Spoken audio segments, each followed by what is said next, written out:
Hello everyone, आज हम इस वीडियो में डिस्कस करने वाले हैं। ये हमारी वीडियो जो होगी ये होगी बेसिकली मैराथन वीडियो। और इस मैराथन में हम polity, history, geography, economics, science and tech and IR के क्वेश्चंस डिस्कस करने वाले हैं। सो ये वीडियो बहुत हेल्पफुल रहने वाली है अपकमिंग एग्जाम्स के लिए। इतने सारे पीसेस आने वाले हैं, बाकी कॉम्पिटिटिव एग्जाम्स हो गए, एसएससी हो गया, तो जहाँ भी पॉलिटी वगैरह पूछी जाती है, इकोनॉमिक्स पूछी जाती है, ये बहुत इंपॉर्टेंट क्वेश्चंस रहने वाले हैं, मोस्ट एक्सपेक्टेड क्वेश्चंस हैं जो एग्ज़ाम में आ सकते हैं, या इससे रिलेटेड जो हम यहाँ पे कॉन्सेप्ट डिस्कस करेंगे। तो ये सारी चीज़ें आप लोगों के लिए बहुत इंपॉर्टेंट है। सो ध्यान से आप लोगों ने क्वेश्चन सॉल्व करना है। सो यहाँ पे आज हमारा फर्स्ट क्वेश्चन है। जो लोग चैनल पर नए हैं, चैनल को सब्सक्राइब कर दो और अपने दोस्तों के साथ भी शेयर करिए। ये मैराथन वीडियो है जहाँ हम लोग आज काफ़ी सारे क्वेश्चंस, बहुत क्वालिटी क्वेश्चंस डिस्कस करने वाले हैं जो कि बहुत हेल्पफुल रहेंगे एग्जाम्स के लिए। सो यहाँ पे फर्स्ट क्वेश्चन है हमारा, with reference to article 32 of the constitution of India consider the following statements. So article 32 जब हमने डिस्कस किया था, जो हमारी लक्ष्मीकांत की सीरीज़ चल रही है, Indian polity by Laxmikanth MCQ series. So इस सीरीज़ में हमने फंडामेंटल राइट्स चैप्टर कर चुके हैं और वहाँ मैंने आपको बताया था आर्टिकल 32 जो है ये किसके लिए, कॉन्स्टिट्यूशनल रेमेडीज़ के लिए, राइट टू कॉन्स्टिट्यूशनल रेमेडीज़। सो ये बेसिकली आर्टिकल 32 ये सुप्रीम कोर्ट के को राइट देता है, हमें राइट देता है कि हम अगर हमारे फंडामेंटल राइट्स वायलेट हो रहे हैं तो हम डायरेक्ट सुप्रीम कोर्ट में अप्रोच कर सकते हैं। सो यहाँ पे, और यही सेम चीज़ अगर हमने हाई कोर्ट में जाके करनी है, हाई कोर्ट के लिए कौन सा आर्टिकल है, हाई कोर्ट के लिए है 226 आर्टिकल 226। और हाई कोर्ट की पावर्स ज़्यादा होती है रेट्स इशू करने के मामले में, बिकॉज आर्टिकल 32 जो है लिमिटेड है। बिकॉज सुप्रीम कोर्ट जो है सिर्फ और सिर्फ हमारे फंडामेंटल राइट्स जब वायलेट हो तो उसके लिए रेट इशू कर सकती है। बट वहीं आर्टिकल 26 का स्कोप अगर हम देखें तो ये ज़्यादा एक्सपेंडेड आर्टिकल है, आर्टिकल 226, बिकॉज हाई कोर्ट के पास ज़्यादा पावर्स होती हैं। हाई कोर्ट अगर हमारे फंडामेंटल राइट्स वायलेट हो रहे हैं, चाहे हमारे लीगल राइट्स वायलेट हो रहे हैं, चाहे हमारे कोई भी कॉन्स्टिट्यूशनल राइट वायलेट हो रहे हैं, तो सारे ही राइट्स के लिए हाई कोर्ट जो है रिट इशू कर सकता है अंडर आर्टिकल 226। सो हाई कोर्ट के लिए 226 है एंड सुप्रीम कोर्ट के लिए आर्टिकल 32 है। सुप्रीम कोर्ट का स्कोप कम है, यानी कि आर्टिकल 32 का इन कंपैरिजन टू आर्टिकल 26 कम स्कोप है। एंड ये आर्टिकल 32 जो है सिर्फ और सिर्फ फंडामेंटल राइट्स जब वायलेट होंगे तभी सुप्रीम कोर्ट रेट इशू कर सकते हैं। वहीं आर्टिकल 226 जो है, अगर यहाँ पे हमारे कोई भी राइट्स वायलेट हो रहे हैं, कॉन्स्टिट्यूशनल राइट्स, लीगल राइट्स या फंडामेंटल राइट्स, तो हम हाई कोर्ट में अप्रोच कर सकते हैं। सो यहाँ पे जो है एक और चीज़, आर्टिकल 32 के तहत सुप्रीम कोर्ट जो है अगर हम सुप्रीम कोर्ट गए तो हमारा केस सुप्रीम कोर्ट लेने से मना नहीं कर सकता अंडर आर्टिकल 32। वहीं अगर हम आर्टिकल 226 की बात करें तो ये हाई कोर्ट का डिस्क्रिशन है कि वो सुनवाई करेगा या नहीं करेगा। सो ये भी एक इंपॉर्टेंट फैक्ट हो जाता है। सो ये भी आपको याद रखना है। यहाँ पे अब स्टेटमेंट्स देख लेते हैं। It provides the right to move the Supreme Court for the enforcement of fundamental rights. So यहाँ पे स्टेटमेंट 1 बिल्कुल करेक्ट है, अभी हमने डिस्कस किया था। It can be suspended during a national emergency, ये भी बिल्कुल करेक्ट है, हमने डिस्कस किया था। जब इमरजेंसी होती है, चाहे कोई भी इमरजेंसी इम्पोज हो कंट्री में, तो उस वक्त सिर्फ 2 ही ऐसे राइट्स हैं जो सस्पेंड नहीं होते। वो कौन से राइट्स हैं, article 20 and article 21, article 20 and article 21। सो यहाँ पे कह रहे हैं कि ये सस्पेंड हो जाता है नेशनल इमरजेंसी, यस बिल्कुल करेक्ट है सेकंड स्टेटमेंट हमारी। देन थर्ड स्टेटमेंट है, on only the Supreme Court not high courts can enforce fundamental rights under this article. So यहाँ पे स्टेटमेंट 3 जो है ये भी हमारी बिल्कुल करेक्ट स्टेटमेंट है, not high courts. So high courts के लिए कौन सा है, हाई कोर्ट्स के लिए 226 है। सो यहाँ पे यही कह रहे हैं कि इस आर्टिकल के तहत, यानी कि आर्टिकल 32 के तहत सिर्फ और सिर्फ सुप्रीम कोर्ट को ये पावर है कि सुप्रीम कोर्ट फंडामेंटल राइट्स के लिए एनफोर्स कर सकती है, रिट्स वगैरह इशू कर सकती है, बट यहाँ पे हाई कोर्ट्स नहीं कर सकती अंडर आर्टिकल 32। सो ये स्टेटमेंट हमारी बिल्कुल करेक्ट है, क्योंकि हाई कोर्ट्स के लिए कौन सा आर्टिकल है, आर्टिकल 226। सो यहाँ पे जो हमारा राइट आंसर हो जाएगा वो हो जाएगा ऑल ऑफ द अबव, यानी कि option D 1, 2 and 3। So 1, 2, 3 is the right answer. The next question is, consider the following statements regarding the basic structure doctrine. So basic structure doctrine से related हम पहले डिस्कशन कर चुके हैं। ये जो इवॉल्व हुआ ये केशव नंदा भारती केस में हुआ है 1973 में। सो यहाँ पे हम करेक्ट स्टेटमेंट देखते हैं कौन सी है। जल्दी जल्दी क्वेश्चंस करते हैं क्योंकि काफ़ी सारे क्वेश्चंस हैं। सो यहाँ पे आज हमारा सेकंड क्वेश्चन है, बेसिक स्ट्रक्चर डॉक्ट्रीन से रिलेटेड हमने करेक्ट स्टेटमेंट बतानी है। सो यहाँ पे it was first propounded in the Golaknath case. So यहाँ पे स्टेटमेंट 1 बिल्कुल करेक्ट है, मैंने आपको अभी बताया। ये प्रोपाउंड जो हुआ है ये हुआ है Keshav Nanda Bharati case 1973। So important हो जाती हैं डेट्स भी, कितनी बार आपको केसेस दे देंगे और ईयर दे देंगे मैच करने के लिए। सो यहाँ पे स्टेटमेंट 1 बिल्कुल इनकरेक्ट है। The doctrine restricts parliament's power to amend any part of the constitution. So यहाँ पे अगर सेकेंड स्टेटमेंट की हम बात करें, ये लिमिट करते हैं पार्लियामेंट की पावर को कि वो एसेंशियल फीचर्स जो हैं जो कॉन्स्टिट्यूशन के एसेंशियल फीचर्स हैं उसको अमेंड नहीं कर सकता कॉन्स्टिट्यूशन। यहाँ पे जो है हमारा सेकेंड स्टेटमेंट हमारी इनकरेक्ट हो जाएगी, क्योंकि यहाँ पे क्या कह रहे हैं कि any part of the constitution की ये डॉक्ट्रिन जो है ये रिस्ट्रिक्ट करता है पार्लियामेंट को, कि पार्लियामेंट की पावर को कि वो कोई भी पार्ट जो है अमेंड नहीं कर सकती, रिस्ट्रिक्ट कर दिया है। यहाँ पे ऐसा नहीं है, सिर्फ और सिर्फ एसेंशियल फीचर्स या फिर जो बेसिक स्ट्रक्चर हम किसे कहते हैं, तो बेसिक स्ट्रक्चर को कभी भी चेंज नहीं कर सकती। बेसिक स्ट्रक्चर क्या मतलब, जैसे अब हमारी कंट्री सेक्युलर है और ये प्रीएम्बल में मेंशन किया गया है। यहाँ पे प्रीएम्बल में इसको चेंज नहीं कर सकती गवर्नमेंट या पार्लियामेंट कि सेक्युलर वर्ड को हटा दिया गया प्रीएम्बल से, तो ऐसा नहीं कर सकती। ये बेसिक स्ट्रक्चर है हमारे कॉन्स्टिट्यूशन का। इस चीज़ पे लिमिटेशन लगाइए। अगर कोई और चेंजेस करने हैं गवर्नमेंट को, जैसे हमारे फंडामेंटल राइट्स इंक्लूड करने हैं और, तो यहाँ पे गवर्नमेंट या पार्लियामेंट के पास ये राइट है कि वो इन फंडामेंटल राइट्स में चेंजेस कर सके या बाकी पार्ट्स में चेंजेस कर सकें, बट सिर्फ और सिर्फ एसेंशियल फीचर्स के लिए लिमिटेशंस लगाई है, ना कि any part of the constitution. That's why statement 2 जो है यहाँ पे हमारी इनकरेक्ट हो जाएगी। थर्ड स्टेटमेंट है हमारी, judicial review is considered part of the basic structure. ये हमारी बिल्कुल करेक्ट स्टेटमेंट है। थर्ड स्टेटमेंट बिल्कुल करेक्ट है। यहाँ पे हमसे करेक्ट पूछ रहे थे, राइट आंसर हो जाएगा हमारा only 3।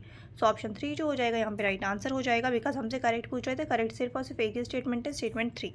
The next question is, Which of the following provisions of the Constitution are not justiciable in nature? जो justiciable नहीं है, उसे हमने डिस्कस किया था DPSP, fundamental duties and uniform civil code. Uniform civil code क्यों? क्योंकि यूनिफॉर्म सिविल कोड है आर्टिकल 44, और आर्टिकल 44 क्या है? आर्टिकल 44 है पार्ट 4, एंड ये पार्ट 4 क्या है? पार्ट 4 है DPSP। अभी डिस्कस किया DPSP non justiciable in nature है। आर्टिकल 44 भी क्या होगा? नॉन जस्टिसेबल होगा, बिकॉज आर्टिकल 44 DPSP का पार्ट है। एंड फंडामेंटल ड्यूटीज़ जो है ये भी नॉन जस्टिसेबल इन नेचर है। 1, 2 एंड 3 तीनों ही बिल्कुल करेक्ट है। राइट आंसर हो जाएगा हमारा option C, 1, 2 and 3। The next question is, the expression procedure established by law under Article 21 has been interpreted by the Supreme Court to mean due process of law. This interpretation was laid down in which of the following cases? ये बहुत important case है, और ये कौन सा case था? ये case था Maneka Gandhi case, Maneka Gandhi versus union of India 1978। ये इंपॉर्टेंट केस है, ईयर भी इंपॉर्टेंट है, आपको याद रखना है, Maneka Gandhi versus union of India 1978 case. The next question is, which of the following are true about the president's ordinance making power under article 123? President का जो ऑर्डिनेंस मेकिंग पावर है, ये आर्टिकल इंपॉर्टेंट हो जाता है। फर्स्ट थिंग, आर्टिकल कौन सा है? 123। वहीं गवर्नर के लिए आप लोग यहीं याद कर लीजिए, जैसे आर्टिकल 123 प्रेसिडेंट के लिए है, ऐसे गवर्नर का इसको बस इधर कर दीजिए, 2 को यहाँ एंड 1 को यहाँ, 3 एज इट इज़ रहेगा। तो गवर्नर का हो जाता है आर्टिकल 213। ये चीज़ आपको आई होप यहाँ पे याद हो गई होगी। आर्टिकल 123 है प्रेसिडेंट कि ऑर्डिनेंस मेकिंग पावर जो है आर्टिकल 123, वहीं गवर्नर का जो मेकिंग ऑर्डिनेंस मेकिंग पावर है वो क्या है? 213। अब यहाँ पे स्टेटमेंट्स देख लेते हैं हम लोग, हमने करेक्ट बतानी है। Ordinances can be issued only when both houses of parliament are not in session. यहाँ पे जो है स्टेटमेंट 1 जो है बिल्कुल करेक्ट हो जाती है, बट यहाँ पे क्या कह रहे हैं कि ordinances can be issued only when both houses of parliament are not in session. ये बिल्कुल करेक्ट है कि जब दोनों हाउसेस सेशन में नहीं रहेंगे तभी ऑर्डिनेंस इशू होगा, बट यहाँ पे कह रहे हैं ओनली की वजह से ये स्टेटमेंट गलत हो जाती है। क्यों? क्योंकि अगर राज्यसभा सेशन में है और लोकसभा सेशन में नहीं है तब भी ऑर्डिनेंस इशू हो सकता है, और लोकसभा सेशन में है, राज्यसभा सेशन में नहीं है, तब भी ऑर्डिनेंस इशू कर सकते हैं। मतलब कोई भी एक हाउस अगर सेशन में नहीं है, ठीक है, तो उस वक्त ऑर्डिनेंस इशू किया जा सकता है। ऐसा ज़रूरी नहीं है कि राज्यसभा नहीं है एंड लोकसभा भी नहीं है तब ऑर्डिनेंस इशू किया जा सकता है। ये भी एक वो है टाइम, रिसेस टाइम जब होगा पार्लियामेंट का, यानी कि जब दोनों ही हाउसेस सेशन में नहीं होंगे तब इशू होगा, ऑर्डिनेंस कर सकते हैं ऑर्डिनेंस इशू। तो ये बिल्कुल करेक्ट है। यहाँ पे इसके अलावा भी 2 कंडीशंस हैं, राज्यसभा या लोकसभा दोनों में से कोई भी अगर एक हाउस सेशन में नहीं है और एक हाउस है तब भी इशू किया जा सकता है। राज्यसभा अगर सेशन में है, लोकसभा नहीं है तब भी इशू कर सकते हैं। राज्यसभा नहीं है सेशन में, लोकसभा सेशन में है तब भी ऑर्डिनेंस इशू किया जा सकता है। सो यहाँ पे जो है, और ऐसा क्यों है, क्योंकि ये क्या होता है, अगर हम ऑर्डिनेंस की बात करें तो ये होता है हमारा टेम्प्रेरी लॉ, और टेम्प्रेरी लॉ होता है तो कोई भी लॉ अगर पास होगा पार्लियामेंट से तो उसके लिए दोनों ही हाउसेस की मंजूरी बिल्कुल ज़रूरी है। तो यहाँ पे अगर एक भी हाउस सेशन में नहीं हुआ, चाहे वो राज्यसभा हो चाहे वो लोकसभा हो, अगर कोई भी हाउस सेशन में नहीं होगा, सिर्फ एक हाउस सेशन में होगा, तब भी ऑर्डिनेंस इशू किया जा सकता है। यहाँ पे ओनली कह रहे हैं, ओनली की वजह से ये स्टेटमेंट हमारी इनकरेक्ट हो जाती है। Only when both houses of parliament, ये बिल्कुल करेक्ट है कि ऑर्डिनेंस जब इशू किया जाएगा जब दोनों हाउस नहीं होंगे सेशन में, पर यहाँ पे ओनली क्या दिया है, दैट्स वाई ये स्टेटमेंट गलत हो जाएगी, क्योंकि हमारे पास और भी दो कंडीशन है, जब राज्यसभा या फिर लोकसभा सेशन में नहीं होगी तब भी ऑर्डिनेंस इशू किया जा सकता है। The next statement is the satisfaction of the president under article 123 is not justiciable. So यहाँ पे स्टेटमेंट 2 की अगर हम बात करते हैं तो ये बिल्कुल इनकरेक्ट हो जाती है, बिकॉज अगर यहाँ पे वायलेशन हो रही है, ऑर्डिनेंस बार बार इशू कर रही है गवर्नमेंट, ठीक है, और इसके लिए ऐसा नहीं है कि हम कोर्ट नहीं जा सकते, हम कोर्ट जा सकते हैं। सो काफ़ी सारे केसेस भी हैं, जैसे 2017 में एक बहुत इंपॉर्टेंट केस था ऑर्डिनेंस से रिलेटेड। सो यहाँ पे जो है सेकंड स्टेटमेंट हमारी बिल्कुल इनकरेक्ट हो जाती है। The satisfaction of the president under article 123 यहाँ कह रहे हैं इज़ नॉट जस्टिसेबल, जबकि ऐसा नहीं है, जस्टिसेबल है ये। सो यहाँ पे 1 भी हमारी इनकरेक्ट है, सेकेंड भी हमारी इनकरेक्ट है। थर्ड है ordinance has the same force and effect as an act of parliament. So यहाँ पे जो है स्टेटमेंट 3 हमारी बिल्कुल करेक्ट हो जाती है कि ऑर्डिनेंस जो है वो जैसे पार्लियामेंट का एक्ट होता है, जैसे लॉ होता है, तो सेम उसी तरीके से इसकी भी सेम पावर होती है एज एन एक्ट। सो यहाँ पे स्टेटमेंट 3 जो है ये हमारी बिल्कुल करेक्ट स्टेटमेंट हो जाती है। यहाँ हमसे ट्रू पूछ रहे थे, ट्रू जो होगा वो हो जाएगा ओनली 3। सो यहाँ पे ऑप्शन से गलत दिए हुए हैं, ठीक है, तो आपको याद रखना है 3 ओनली जो होगा ये राइट आंसर होगा। यहाँ पे मैंने बता दिया ये दोनों स्टेटमेंट्स क्यों इनकरेक्ट है। सो यहाँ पे जो है ओके, एक सेकेंड, यहाँ पे हम लोग सेकंड स्टेटमेंट फिर से देखते हैं। The satisfaction of the president under article 123 is not justiciable. So यहाँ पे प्रेसिडेंट से रिलेटेड बात हो रही है कि प्रेसिडेंट, सो यहाँ पे हमारा करेक्ट हो जाएगा कि प्रेसिडेंट की satisfaction under article 123 is not justiciable, मतलब प्रेसिडेंट आंसरेबल नहीं होंगे, ठीक है। हाँ, तो ये चीज़ बिल्कुल करेक्ट है, सेकेंड स्टेटमेंट हमारी करेक्ट हो जाती है, क्योंकि पार्लियामेंट से रिलेटेड जो है अगर गवर्नमेंट बार बार कोई लॉ इशू कर रही है, जैसे बिहार का मैंने आपको केस दिया 2017 में, एक बहुत इंपॉर्टेंट केस हुआ था, वहाँ पे I think more than 200 times जो है एक ऑर्डिनेंस इशू किया गया था, और उसका बहुत ज़्यादा मिसयूज़ हो रहा था बेसिकली। सो उसके ऊपर गवर्नमेंट के अगेंस्ट जो है वो सुप्रीम कोर्ट ने जजमेंट दी थी। तो यहाँ पे प्रेसिडेंट पूछा है, तो दैट्स वाई ये स्टेटमेंट हमारी करेक्ट हो जाएगी कि प्रेसिडेंट आंसरेबल नहीं होते। सो ये करेक्ट है, बिल्कुल प्रेसिडेंट आंसरेबल नहीं होते हैं। हाँ, सो यहाँ पे स्टेटमेंट 2 जो है ये बिल्कुल करेक्ट है, हमारी स्टेटमेंट 2 इज़ करेक्ट।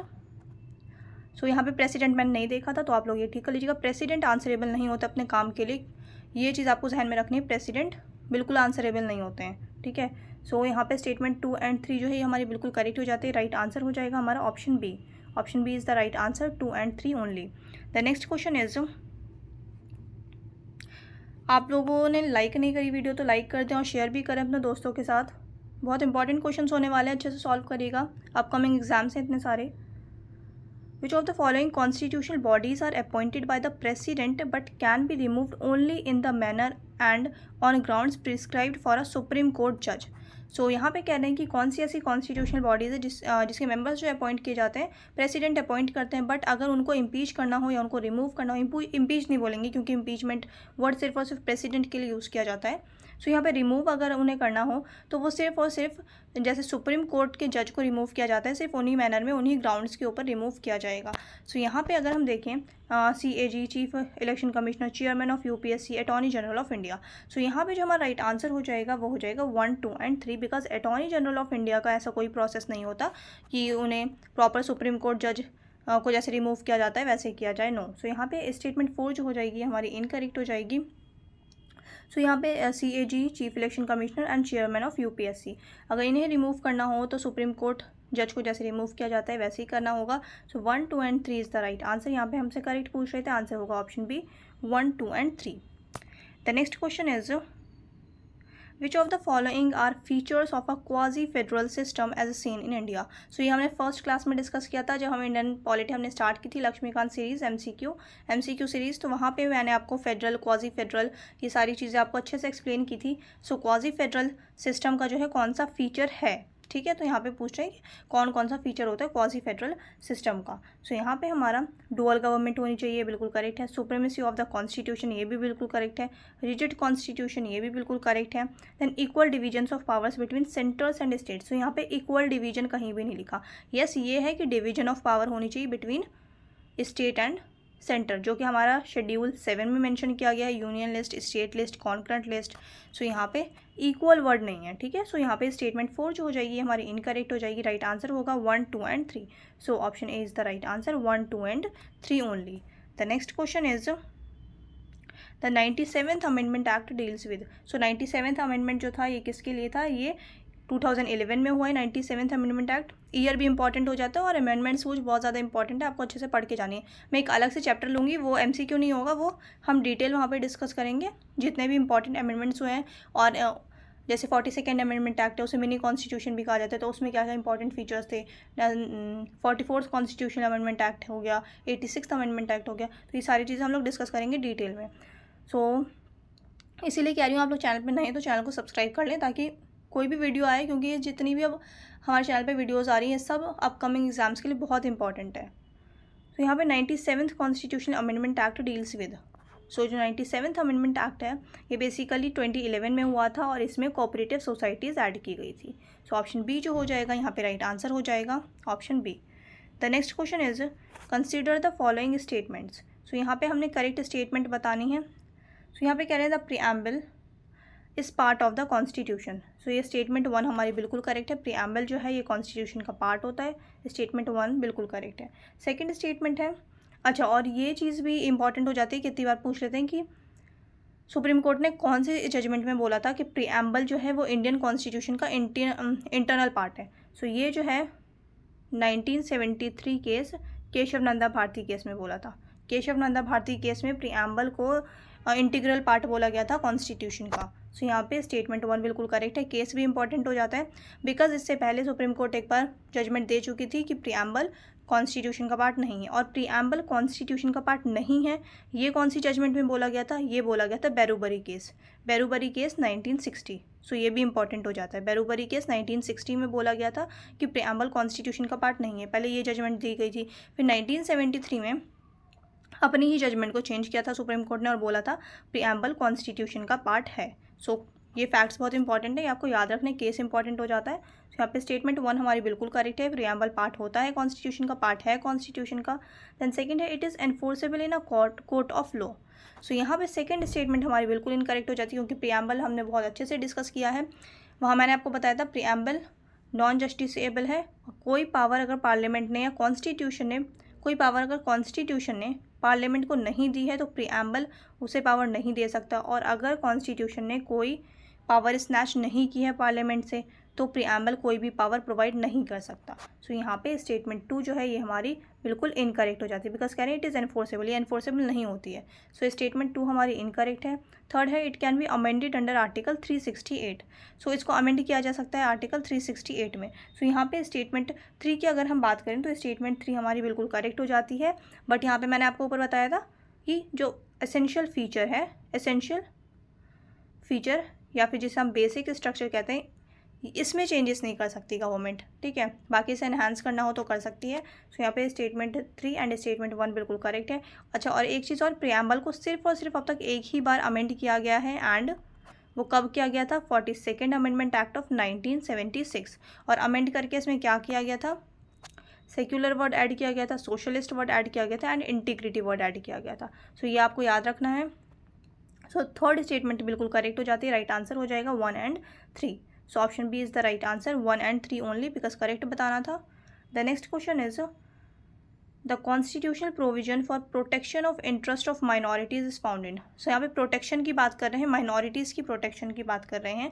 सो ये किस आर्टिकल में मेंशन किया गया है, तो ये है हमारा आर्टिकल 29। आर्टिकल 29 प्रोटेक्ट करता है cultural and educational rights of minorities. Cultural and educational rights of minorities को यहाँ पे प्रोटेक्ट करता है Constitution. So article 29 is the right answer. The next question is consider the following statements regarding the speaker of the Lok Sabha.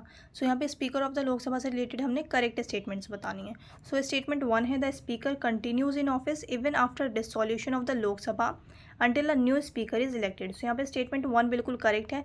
जब लोकसभा का tenure 5 year tenure complete होता है और जब गवर्नमेंट रिज़ाइन कर रही होती है, लोकसभा डिज़ोल्व हो रही होती है, तो उस वक्त स्पीकर रिज़ाइन नहीं करते हैं. स्पीकर रिज़ाइन नहीं करते हैं. स्पीकर कब रिज़ाइन करते हैं? जब न्यूली इलेक्टेड गवर्नमेंट आती है, फर्स्ट टाइम मिलती है, एंड जब स्पीकर का इलेक्शन होता है तो फर्स्ट डे जो है उस दिन स्पीकर रिज़ाइन करते हैं. सो यहाँ पे स्टेटमेंट 1 जो हो जाती है बिल्कुल करेक्ट स्टेटमेंट हो जाती है. सेकेंड स्टेटमेंट है speaker can be removed by a resolution passed by absolute majority of the Lok Sabha. So यहाँ पे सेकेंड स्टेटमेंट हमारी इनकरेक्ट हो जाएगी बिकॉज स्पीकर को रिमूव जो किया जाता है वो इफेक्टिव मेजॉरिटी के तहत किया जाता है. इफेक्टिव मेजॉरिटी ज़रूरी होती है, ना कि एब्सोल्यूट. एब्सोल्यूट मेजॉरिटी क्या है? More than 50% of the total strength of the house. ठीक है. सो एब्सोल्यूट मेजॉरिटी नहीं, यहाँ पे होगा इफेक्टिव मेजॉरिटी. इफेक्टिव मेजॉरिटी क्या होता है? फॉर एग्जाम्पल 500 सीट्स हैं. 500 सीट्स में से 100 सीट्स जो है वेकेंट है. मतलब 100 सीट्स में कोई भी MLA जो है, कोई भी MP इलेक्टेड नहीं है. 100 सीट्स जो है वेकेंट है. 400 सीट्स जो होंगी, ये 400 सीट्स क्या होती हैं? ये होंगी इफेक्टिव मेजॉरिटी. मतलब जो वैकेंट सीट होती है टोटल सीट्स में से वैकेंट सीट को माइनस कर दिया जाता है तो हमारी आ जाती है effective strength. So total strength जो है फॉर एग्जांपल 500 है. ठीक है. एंड वैकेंट सीट कितनी है? वैकेंट सीट मान लेते हैं 100 है. सो 500 में से 100 माइनस कर दिया हमने तो कितना आ जाएगा? 400. तो ये जो 400 है यही होगी हमारी इफेक्टिव स्ट्रेंथ. इफेक्टिव स्ट्रेंथ हमारी यही होगी हाउस की. सो इसे कहते हैं इफेक्टिव मेजॉरिटी. ठीक है. वहीं एब्सोल्यूट मेजॉरिटी में वेकेंट सीट्स का कोई लेना देना नहीं होता. अगर 500 सीट्स हैं, इनमें से अगर 100 सीट्स वेकेंट है तब भी जो एब्सोल्यूट मेजॉरिटी क्या मानेगा? 50% of the total strength of the house. 50% से ज़्यादा अगर है उससे कोई लेना देना नहीं है सीट वेकेंट है या नहीं है. बट इफेक्टिव मेजॉरिटी जो होता है, इफेक्टिव मेजॉरिटी कैसे निकालते हैं? एक स्पेशल मेजॉरिटी होती है. एंड इफेक्टिव मेजॉरिटी जो होता है ये होता है टोटल सीट्स, जितने भी टोटल स्ट्रेंथ है उसकी, उसमें से जो वेकेंट सीट्स है उसको माइनस कर देंगे तो हमारी आ जाती है effective strength. So effective majority के तहत स्पीकर को, डेप्यूटी स्पीकर को, चेयरमैन को और डेप्यूटी चेयरमैन को, तो इन सबको रिमूव किया जाता है इफेक्टिव मेजॉरिटी से, ना कि एब्सोल्यूट मेजॉरिटी से. दैट्स वाई स्टेटमेंट 2 जो हो जाएगी ये इनकरेक्ट हो जाएगी. हमसे करेक्ट पूछ रहे थे, राइट आंसर होगा ओनली 1. सो ऑप्शन ए जो हो जाएगा यहाँ पे हमारा राइट आंसर हो जाएगा. The next question is Which of the following schedules of the Constitution deals with disqualification of members on grounds of defection? So disqualification से related है आर्टिकल ये schedule 10th anti defection law. ठीक है. Schedule 10 जो होगा हमारा right answer हो जाएगा 10th schedule. Option B is the right answer. और एक और चीज़ इंपॉर्टेंट है यहाँ पे, इसको ऐड कब किया गया था? ऐड किया गया है 1985 में. ईयर बहुत इंपॉर्टेंट है. 1985 में 10th शेड्यूल को ऐड किया गया था कॉन्स्टिट्यूशन में. और अमेंडमेंट कौन सी थी? अमेंडमेंट थी हमारी 52nd amendment. 52nd amendment act of 1985 के तहत 10th शेड्यूल ऐड किया गया था कॉन्स्टिट्यूशन में. और ये क्या है? हमारा anti defection law. So the right answer is B. The next question is which of the following statements is correct regarding money bills. So money bill से रिलेटेड यहाँ पे हमने करेक्ट स्टेटमेंट बतानी है. Rajya Sabha can reject a money bill. Rajya Sabha reject नहीं कर सकती है मनी बिल को. सो यहाँ पे हमने करेक्ट बतानी है. सो ये हमारी इनकरेक्ट है. राज्यसभा के पास कोई पावर नहीं कि वो मनी बिल को रिजेक्ट कर सके. सेकंड है president can not return a money bill before bill for reconsideration. So यहाँ पे स्टेटमेंट बी जो हो जाएगी हमारी बिल्कुल करेक्ट हो जाएगी. प्रेसिडेंट जो है मनी बिल को रिटर्न नहीं कर सकते रिकन्सिडरेशन के लिए, ये बिल्कुल करेक्ट है. सो ऑप्शन बी जो हो जाएगा ये हमारा राइट आंसर हो जाएगा. एंड यहाँ पे कुछ इंपॉर्टेंट फैक्ट्स, मनी बिल जो होगा वो इंट्रोड्यूस होगा सिर्फ और सिर्फ लोकसभा में, राज्यसभा में नहीं होगा. यहाँ पे है. सो अब मनी बिल कैन ओनली भी इंट्रोड्यूस्ड इन राज्यसभा. नहीं, राज्यसभा में नहीं होता, लोकसभा में होता है. मनी बिल जो इंट्रोड्यूस होगा सिर्फ और सिर्फ लोकसभा में होगा, ये आपको याद रखना है. Then speaker of the Rajya Sabha certifies whether a bill is a money bill और नॉट. सो यहाँ पे राज्यसभा नहीं होगा, लोकसभा होगा. कोई भी बिल मनी बिल है या नहीं है ये कौन डिसाइड करेगा? फाइनल डिसीजन जो होता है वो होता है speaker of the Lok Sabha. So यहाँ पर राज्यसभा नहीं होगा, लोकसभा होगा. तो ये इंपॉर्टेंट फैक्ट है, यहाँ से क्वेश्चन ज़रूर बनते हैं एग्जाम में. आप लोगों ने अच्छे से पढ़ के जाना है और ये क्वेश्चन अच्छे से प्रैक्टिस कर लीजिएगा. ये बहुत हेल्पफुल रहने वाले एग्जाम में आप लोगों के लिए. सो यहाँ पे सेकंड नेक्स्ट क्वेश्चन है, which of the following statements is और are true regarding article 370 after Jammu and Kashmir reorganisation act 2019। So article 370 से रिलेटेड यहाँ पे हमने करेक्ट स्टेटमेंट बतानी है और ये कब का स्टेटस बताना है हमने, जब इसको रिवोक कर लिया गया है, ठीक है। और true regarding article 370 after the Jammu and Kashmir reorganisation act 2019। So statement 1 है, article 370 has been repealed from the constitution. ये बिल्कुल करेक्ट स्टेटमेंट है हमारी, रिपील कर लिया गया है। सॉरी, यहाँ पे क्या रिपील कर लिया गया, सो रिपील नहीं किया है, नॉन ऑपरेशनल है, मतलब कॉन्स्टिट्यूशन में अभी भी मौजूद है बट बिल्कुल ही मतलब है वहाँ पे, रिपील नहीं किया गया है बट नॉन ऑपरेशनल है। सो यहाँ पे स्टेटमेंट 1 हमारी इनकरेक्ट हो जाएगी, रिपील नहीं किया है। तो एक एक वर्ड बहुत ध्यान से पढ़ना है आप लोगों ने, रिपील बोला यहाँ पे तो रिपील्ड नहीं किया गया है। सो यहाँ पे स्टेटमेंट 1 हमारी बिल्कुल इनकरेक्ट है, नॉन ऑपरेशनल है, रिपील्ड नहीं किया गया है। सेकेंड स्टेटमेंट है, Jammu and Kashmir has been made a union territory with the legislature. So यहाँ पे सेकंड स्टेटमेंट बिल्कुल करेक्ट है। इस एक्ट के तहत जो है जम्मू कश्मीर का जो स्टेट वाला स्टेटस था उसको रिड्यूस करके क्या कर दिया गया, उसे यूनियन टेरिटरी बना दिया गया है। सो यहाँ पे स्टेटमेंट 2 हमारी बिल्कुल करेक्ट हो जाती है, राइट आंसर हो जाएगा हमारा only 2 is the right answer, option B. The next question is, which of the following are associated with parliamentary privileges. So parliamentary privileges से रिलेटेड यहाँ पे स्टेटमेंट दी गई है। Freedom of speech in parliament बिल्कुल करेक्ट है। ये freedom of speech जो है ये एक क्या कहते हैं, एक प्रिविलेज होती है एमपीज़ को। सो यहाँ पे स्टेटमेंट 1 बिल्कुल करेक्ट है।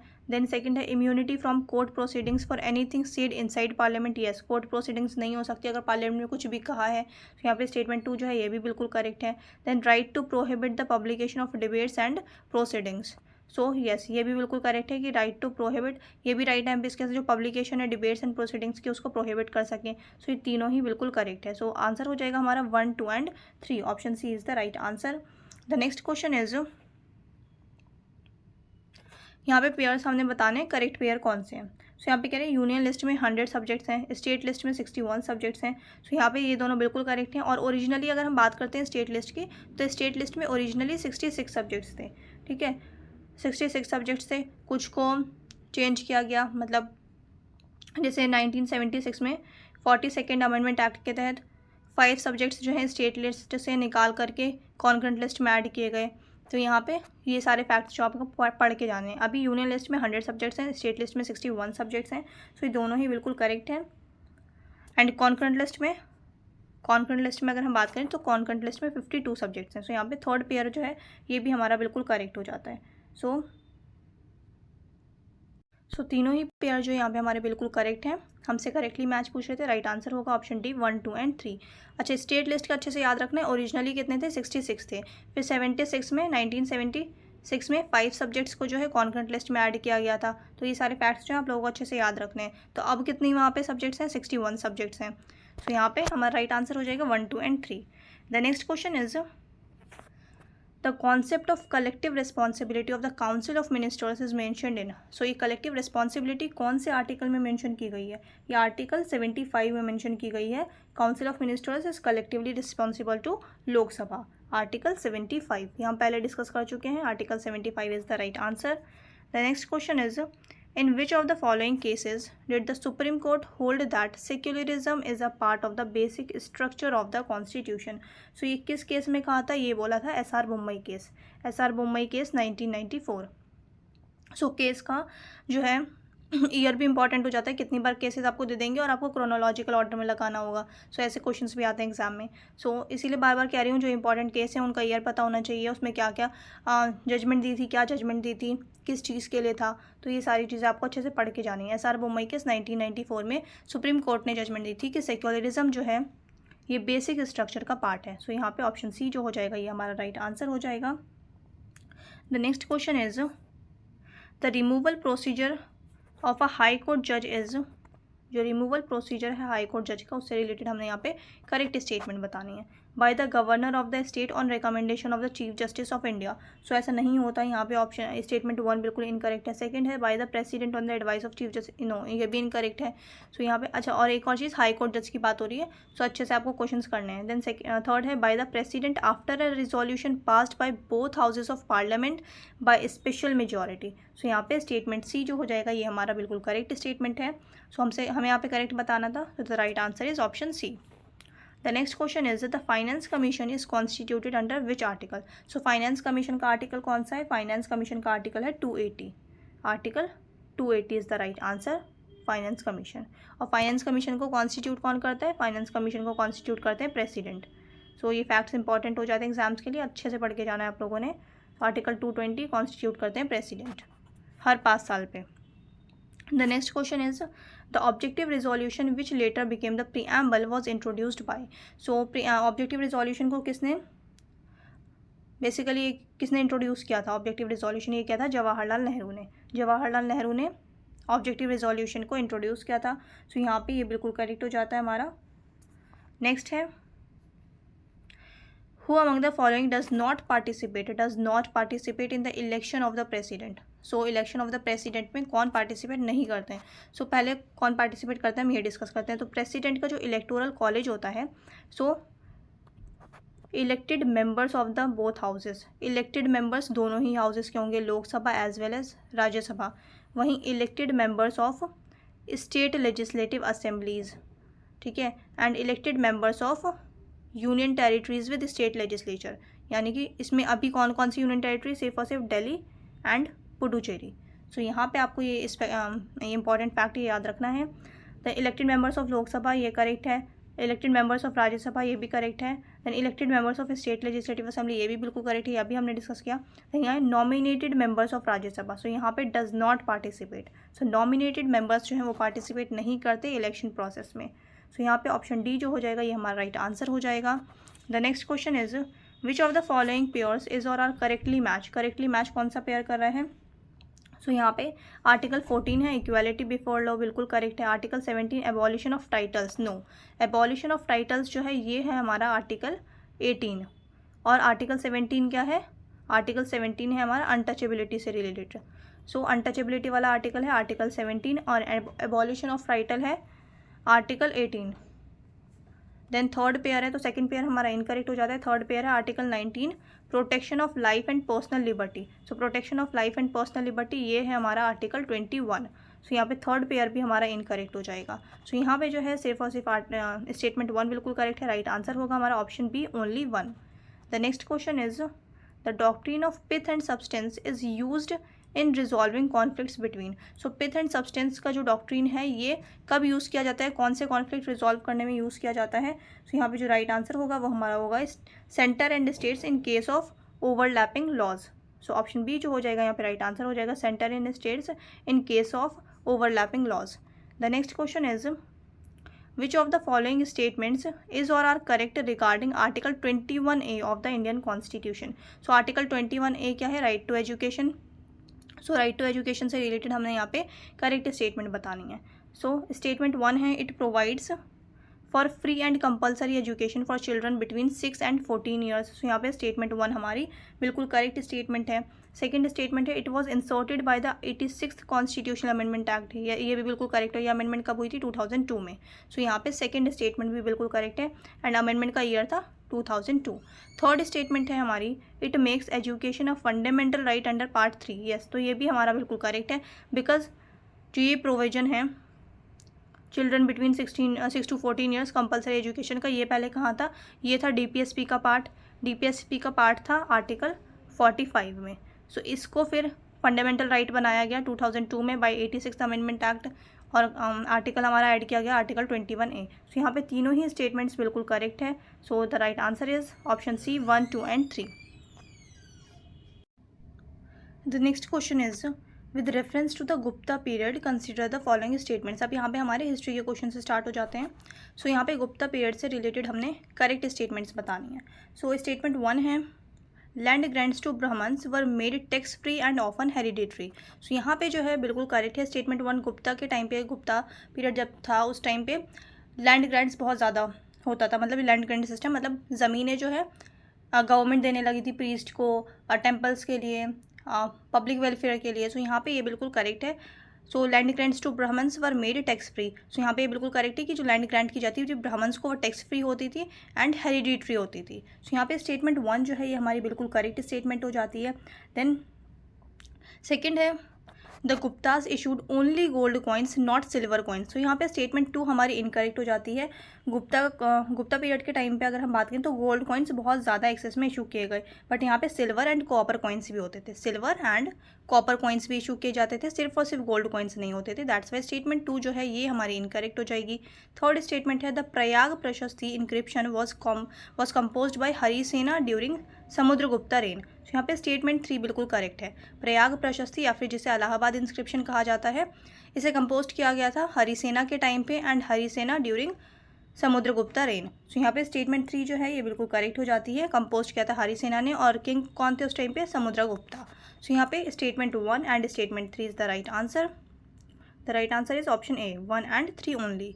The next question is the term Uparika in ancient India refer to. Uparika term की अगर हम बात करें तो उपारिका टर्म ये किसके लिए यूज़ किया जाता था? उपारिका स्पेसिफिकली मौर्यन टाइम्स पे जो है यूज़ किया जाता था। किसके लिए? प्रोविंशियल गवर्नर के लिए, जिसे अपॉइंट करते थे कौन? किंग। सो यहाँ पे ऑप्शन ए जो हो जाएगा यहाँ पे राइट आंसर हो जाएगा। और ये उपारिका टर्म हमें उस वक्त भी देखने को मिलता है मौर्यन टाइम पे भी एंड गुप्ता के पीरियड पे भी बहुत ज़्यादा देखने को मिलता है। ये टर्म उपारिका यूज़ किया जाता है प्रोविंशियल गवर्नर के लिए जिसे किंग अपॉइंट करते थे। सो यहाँ पे स्टेटमेंट 1 बिल्कुल करेक्ट है। नेक्स्ट है हमारे पास which of the following features of the Harappan civilization are correct. अब हड़प्पन सिविलाइजेशन से रिलेटेड यहाँ पे हमने करेक्ट स्टेटमेंट बतानी है। सो एब्सेंस ऑफ आयरन इम्प्लीमेंट्स, यहाँ पे स्टेटमेंट 1 जो है ये बिल्कुल करेक्ट है। सेकेंड है evidence of both planned urban layout and drainage system, ये बिल्कुल करेक्ट स्टेटमेंट है कि वहाँ पे जो सिटीज़ थी वो पूरी प्लानिंग के हिसाब से बनी होती थी, ड्रेनेज सिस्टम बिल्कुल प्रॉपर था। सो यहाँ पे स्टेटमेंट 2 जो है ये भी बिल्कुल करेक्ट हो जाती है। थर्ड है prevalence of horse bones and horse drawn chariots. So यहाँ पे हॉर्स बोन्स तो मिली हैं हमें साइट्स पे से, बट चैरियट्स वगैरह नहीं मिले हैं। सो यहाँ पे स्टेटमेंट 3 जो हो जाएगी ये इनकरेक्ट हो जाएगी। Statement 1 and 2 is the right answer. Correct पूछ रहे थे, आंसर होगा हमारा option A, 1 and 2 only. The next question is consider the following statements regarding Buddhism. Buddhism से रिलेटेड यहाँ पे हमने करेक्ट स्टेटमेंट बतानी है। सो करेक्ट बतानी है हमने। स्टेटमेंट 1 है the concept of shunyata or emptiness is central to Mahayana Buddhism. So यहाँ पे स्टेटमेंट 1 जो है ये बिल्कुल करेक्ट है। ये शून्यता जो है सेंट्रल टू महायाना बुद्धिज़्म में देखने को मिलता है, जिसका मतलब होता है एम्प्टीनेस। सो यहाँ पे स्टेटमेंट 1 जो है ये बिल्कुल करेक्ट है। सेकेंड है अश्वघोषा was a contemporary of Gautam Buddha. So यहाँ पे सेकंड स्टेटमेंट हमारी बिल्कुल करेक्ट हो जाती है, बिकॉज अश्वघोषा की अगर हम बात करें तो ये फर्स्ट और सेकंड सेंचुरी सीई के टाइम पे थे अश्वघोषा। वहीं अगर हम बात करते हैं किसकी? गौतम बुद्ध की। सो ये बहुत पहले थे, यानी कि ये 6th सेंचुरी BCE में थे। 6th century BCE Gautam Buddha का टेन्योर है। वहीं अश्वघोषा का टेन्योर क्या था? 1st सेंचुरी या फिर 2nd सेंचुरी CE। सो यहाँ पे स्टेटमेंट 2 जो हो जाएगी हमारी इनकरेक्ट हो जाएगी। हमसे करेक्ट पूछ रहे थे, आंसर होगा ओनली 1। सो ऑप्शन ए जो हो जाएगा यहाँ पे राइट आंसर हो जाएगा। The next question is who among the following is credited with constructing the grand anicut और Kallanai dam of Kaveri river. सो जो कावेरी रिवर के ऊपर कल्लानाई डैम है या जिसे ग्रैंड एनिकट कहते हैं, इसे कंस्ट्रक्ट किसने करवाया था? सो यहाँ पे जो है ये करिकला चोला जो है यहाँ पे राइट आंसर हो जाएगा। करिकला चोला ये बहुत इंपॉर्टेंट रूलर थे चोला डायनेस्टी के। सो ऑप्शन बी जो होगा यहाँ पे राइट आंसर होगा, Karikala Chola. The next question is consider the following statements regarding bhakti movement. So bhakti movement से रिलेटेड यहाँ पे हमने करेक्ट स्टेटमेंट बतानी है। It rejected caste distinctions and ritualism. So यहाँ पे बिल्कुल करेक्ट है। कास्ट सिस्टम को बिल्कुल ये लोग डिनाई करते थे, भक्ति सूफी सेंट्स या भक्ति सेंट्स जो होते थे। देन सेकंड है it promoted use of local languages and poetry to spread spiritual ideas. तो यहाँ पे सेकंड स्टेटमेंट भी बिल्कुल करेक्ट है। लोकल लैंग्वेज का ज़्यादा यूज़ करते थे ताकि लोगों से जितना हो सके उतना कनेक्ट कर सकें भक्ति सेंट्स जो होते थे। देन थर्ड है it was confined only to south India. तो ऐसा नहीं है बिल्कुल भी, नॉर्थ इंडिया में बहुत ज़्यादा सूफी सेंट्स रहे हैं, बहुत इंपॉर्टेंट सूफी सेंट्स रहे हैं, भक्ति सेंट्स रहे हैं। सो यहाँ पे जो है स्टेटमेंट 3 हमारी इनकरेक्ट हो जाएगी। स्टेटमेंट 1 and 2 बिल्कुल करेक्ट है। सो राइट आंसर हो जाएगा option A, only 1 and 2। The next question is the Charvaka philosophy is best described as. So Charvaka philosophy की अगर हम बात करें तो ये क्या है? An atheistic materialistic school. So Charvaka philosophy the right answer is an atheistic materialistic school. So C जो हो जाएगा यहाँ पे राइट आंसर हो जाएगा। The next question is the treaty of Salbai. Treaty of Salbai हुई थी 1782, वॉज साइंड बिटवीन। तो ये किसके बीच में साइन हुई थी ट्रीटी ऑफ सालबाई बेसिकली। तो ट्रीटी ऑफ सालबाई की अगर हम बात करें सो ये British East India Company and the Marathas के बीच में ये ट्रीटी साइन हुई थी। So British East India Company and the Marathas, option B जो होगा यहाँ पे राइट आंसर हो जाएगा। और ये बेसिकली अगर हम वॉर भी इंपॉर्टेंट हो जाता है, ट्रीटी ऑफ सालबाई 1782 में साइन की गई थी। और ये कौन से वॉर के बाद की गई थी, कौन से वॉर का एंड था जो ट्रीटी साइन की गई थी, तो ये first Anglo Maratha war, first Anglo Maratha war. So और ये 1782 में ये हमने ऊपर डिस्कस कर लिया है, first Anglo Maratha war. First आपको याद रखना है क्योंकि एंग्लो मराठा वॉर जो हुई थी 3 मराठा वॉर हुई थी, एंग्लो मराठा वॉर 3 हुई थी। और ट्रीटी ऑफ सालबाई जो है ये फर्स्ट एंग्लो मराठा वॉर के बाद साइन की गई थी between British East India Company and the Marathas. So option B जो हो जाएगा यहाँ पे राइट आंसर हो जाएगा। The next question is who among the following founded the Atmiya Sabha. सो आत्मीय सभा किसने स्टैब्लिश की थी, राजा राम मोहन रॉय ने 1815 में। सो यहाँ पे राइट आंसर हो जाएगा राजा राम मोहन रॉय। ईयर भी इंपॉर्टेंट हो जाता है 1815 में आत्मीय सभा स्टैब्लिश की थी राजा राम मोहन रॉय ने। नेक्स्ट है consider the following about the Indian National Congress in the early 20th century. Early 20th century में हमने इंडियन नेशनल कांग्रेस से रिलेटेड स्टेटमेंट्स बतानी है, कौन सी करेक्ट है। सो अर्ली 20th सेंचुरी पूछ रहे हैं। सो यहाँ पे the Surat split occurred in 1905 during the partition of Bengal. So early 20th century यहाँ पे स्टेटमेंट 1 बिल्कुल करेक्ट है। 1905 में सूरत स्प्लिट देखने को मिला हमें। 1905 नहीं है, सूरत स्प्लिट जो था वो था 1907। सो ईयर यहाँ पे इनकरेक्ट है, दैट्स वाई स्टेटमेंट 1 जो हो जाएगी हमारी ये इनकरेक्ट हो जाएगी, बिकॉज ईयर जो है यहाँ पे हमारे पास इनकरेक्ट दिया गया है। 1905 में नहीं हुआ था, सूरत स्प्लिट हुआ था 1907 में। देन नेक्स्ट है मॉडरेट्स वर लेड बाय दादा भाई नौरोजी एंड गोपाल कृष्ण गोखले। सो यहाँ पे सेकेंड स्टेटमेंट बिल्कुल करेक्ट है।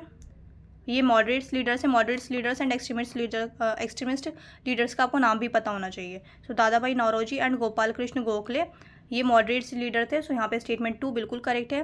थर्ड है एक्सट्रीमिस्ट जो थे लाला लाजपत राय, बिपिन चंद्र पाल एंड बाल गंगाधर तिलक। सो एक्सट्रीमिस्ट जो है बिल्कुल करेक्ट है। यहाँ पे एक्सट्रीमिस्ट को आप याद रख सकते हैं लाल बाल एंड पाल से, लाल बाल पाल ये एक्सट्रीमिस्ट थे। लाला लाजपत राय, बिपिन चंद्र पाल एंड बाल Gangadhar Tilak. So statement 3 and statement 2 दोनों ही बिल्कुल करेक्ट है। फर्स्ट हमारा इनकरेक्ट हो जाता है बिकॉज 1905 में नहीं हुआ था, 1907 में सूरत स्प्लिट हुआ है। सो यहाँ पे करेक्ट पूछ रहे हैं, the right answer is option A 2 and 3। 2 and 3 is the right answer. Next है the dual government system in Bengal was introduced by. So dual government system जो है बंगाल में किसने इंट्रोड्यूस किया था, ये किया था रॉबर्ट क्लाइव ने, रॉबर्ट क्लाइव। सो यहाँ पे ऑप्शन बी जो होगा ये राइट आंसर हो जाएगा, रॉबर्ट क्लाइव। और ये डुअल गवर्नमेंट का सिस्टम जो है ये 1765 में इंट्रोड्यूस किया था। 1765 में जब दीवानी राइट्स मिल गए थे ईस्ट इंडिया कंपनी को, तो उस वक्त ये सब चीज़ें स्टार्ट हुई थी। डुअल गवर्नमेंट का सिस्टम लॉर्ड क्लाइव या रॉबर्ट क्लाइव ने स्टार्ट किया था 1765 में। सो यहाँ पे ऑप्शन बी जो हो जाएगा ये राइट आंसर हो जाएगा। नेक्स्ट है the first governor general of independent India was. First governor general कह रहे हैं इंडिपेंडेंट इंडिया का, तो first governor general of independent India Lord Mountbatten. So the right answer is Lord Mountbatten. Then अगर first Indian पूछते हैं, यहाँ पे फर्स्ट इंडियन पूछते अगर, तो फर्स्ट इंडियन कौन थे, राजा जी। सो यहाँ पे जो है ये राजा जी जो है इनका नाम आपको पता होना चाहिए, सी राजा गोपालाचारी। सो सी राजा गोपालाचारी को राजा जी भी कहा जाता है। तो ये फर्स्ट इंडियन गवर्नर जनरल थे इंडिपेंडेंट इंडिया के। अगर इंडियन पूछे तो सी राजा गोपालाचारी या फिर राजा जी, अगर ऑप्शन में हुआ तो राजा जी आप लोगों ने टिक करना है। बट यहाँ पे ऐसी नॉर्मल क्वेश्चन था, यहाँ पे स्पेसिफिकली मेंशन नहीं किया गया था इंडिया। सो यहाँ पे दैट्स वाई लॉर्ड माउंटबेटन जो होगा ये राइट आंसर हो जाएगा हमारा, कि first governor general of independent India जो थे ये फर्स्ट जो थे ये थे लॉर्ड माउंटबेटन। और अगर यहीं पे इंडियन ऐड हो जाता क्वेश्चन में तो हमारा आंसर हो जाता C Raja Gopalachari. The next question is consider the following pairs reformer and movement या फिर कॉन्ट्रीब्यूशन। तो हमने बताना है यहाँ पे Jyotiba Phule. So correctly matched pair बताने हमने। सो पेयर 1 की अगर हम बात करते हैं, पेयर 1 की अगर हम बात करें ज्योतिराव फूले। सो ज्योतिराव फूले सत्यशोधक समाज। सो पेयर 1 हमारा बिल्कुल करेक्ट है। सत्यशोधक समाज किसने स्टैब्लिश की थी, ज्योतिराव फूले ने। सो ये रिफॉर्मर थे। पेयर 1 जो हो जाएगा यहाँ पे हमारा बिल्कुल करेक्ट पेयर है। सेकंड है स्वामी दयानंद सरस्वती। सो स्वामी दयानंद सरस्वती ने आर्य समाज इस्टेब्लिश की थी। सो यहाँ पे सेकंड स्टेटमेंट भी, सेकंड पेयर भी हमारा बिल्कुल करेक्ट हो जाता है। Arya Samaj establish by Swami Dayanand Saraswati. Then third है नारायण गुरु। सो नारायण गुरु की अगर हम बात करें तो ये केरला सोशल रिफॉर्म के पार्ट थे। केरला सोशल रिफॉर्म के पार्ट थे। सेल्फ रिस्पेक्ट मूवमेंट की अगर हम बात करें तो सेल्फ रिस्पेक्ट मूवमेंट किसने स्टार्ट किया था? पेरियार ने। तो ये इंपॉर्टेंट नाम है, ये आपको याद रखना है। सेल्फ रिस्पेक्ट मूवमेंट पेरियार ने स्टार्ट किया था, नारायण गुरु ने नहीं किया था। दैट्स वाई स्टेटमेंट ये पेयर 3 जो हो जाएगा ये हमारा इनकरेक्ट हो जाएगा। नारायण गुरु जो है ये बेसिकली इनका ये पार्ट थे केरला सोशल रिफॉर्म का। सो यहाँ पे पेयर 3 हमारा इनकरेक्ट हो जाता है। राइट है हमारा 1 and 2 करेक्टली मैच पूछ रहे थे, आंसर हो जाएगा option A 1 and 2 only. The next question is the Gandhi Irwin pact included which of the following provisions. So Gandhi Irwin pact में कौन कौन से प्रोविजंस थे ये हमने बताना है। सो स्टेटमेंट 1 है। अच्छा, गांधी इरविन पैक्ट हुआ कब था, इसका ईयर इंपॉर्टेंट हो जाता है। सो गांधी इरविन पैक्ट हुआ है 1931 में, ये आपको याद रखना है। 1931 में गांधी इरविन पैक्ट हुआ है। सिविल डिसोबीडियंस मूवमेंट जो है वो सस्पेंड किया गया था। सो यहाँ पे फर्स्ट स्टेटमेंट है withdrawal of civil disobedience movement by Congress. तो यहाँ पे स्टेटमेंट 1 बिल्कुल करेक्ट है। Right to make salt by coastal communities, ये भी बिल्कुल करेक्ट है। जो कोस्टल कम्युनिटीज़ थी उन्हें राइट दे दिया गया था गांधी इरविन पैक्ट के तहत कि उन्हें अब राइट है कि वो भी खुद का सॉल्ट बना सकते हैं। सो यहाँ पे सेकंड स्टेटमेंट भी करेक्ट है। थर्ड है lifting of ban on Congress and return of confiscated property. So यहाँ पे थर्ड जो है ये भी बिल्कुल करेक्ट है। जो बैन था कांग्रेस के ऊपर उसको लिफ्ट कर लिया था, हटा दिया गया था। सो यहाँ पे तीनों ही स्टेटमेंट्स बिल्कुल करेक्ट हैं। राइट आंसर हो जाएगा हमारा all of the above. So option C is the right answer 1, 2 and 3। The next question is the Ilbert bill controversy. So Ilbert bill controversy जो है, इल्बर्ट बिल कंट्रोवर्सी पहले तो आपको ईयर याद रखना है 1883, ठीक है। और ये रिलेटेड किस चीज़ से रिलेटेड है? ये इल्बर्ट बिल कंट्रोवर्सी पहले तो 1883 ईयर इंपॉर्टेंट हो जाता है। क्रोनोलॉजिकल ऑर्डर में दे देते हैं कितनी बार लगाने के लिए। और यहाँ पे जो है ये बेसिकली किस चीज़ के लिए था? ये था राइट्स ऑफ इंडियन जजेस टू ट्राई यूरोपियन ऑफेंडर्स। तो यहाँ पे ऑप्शन सी जो हो जाएगा ये हमारा राइट आंसर हो जाएगा, राइट ऑफ इंडियन जजेस to try European offenders.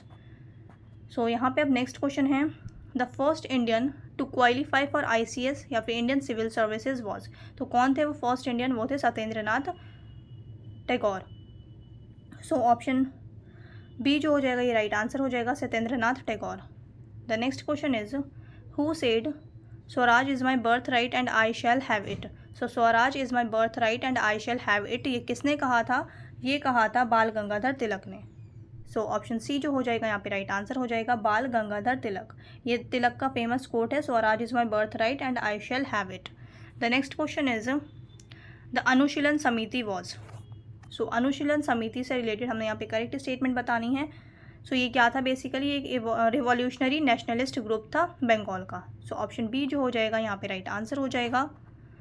Next है the first round table conference was boycotted by. So first round table conference किसने बॉयकॉट की थी? Indian National Congress. सो यहाँ पे स्टेटमेंट 1 जो होगी ये बिल्कुल करेक्ट हो जाती है।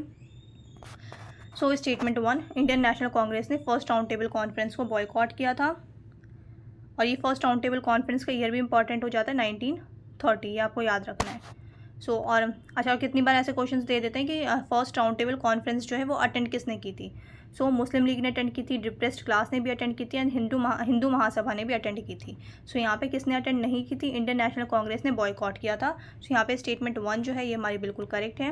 और ये भी आपको तीनों याद रखना है कि फर्स्ट राउंड टेबल कॉन्फ्रेंस किसने अटेंड की थी। सो मुस्लिम लीग ने अटेंड की थी, depressed class and Hindu Mahasabha ने अटेंड की थी। सो यहाँ पे ऑप्शन ए जो हो जाएगा राइट आंसर हो जाएगा।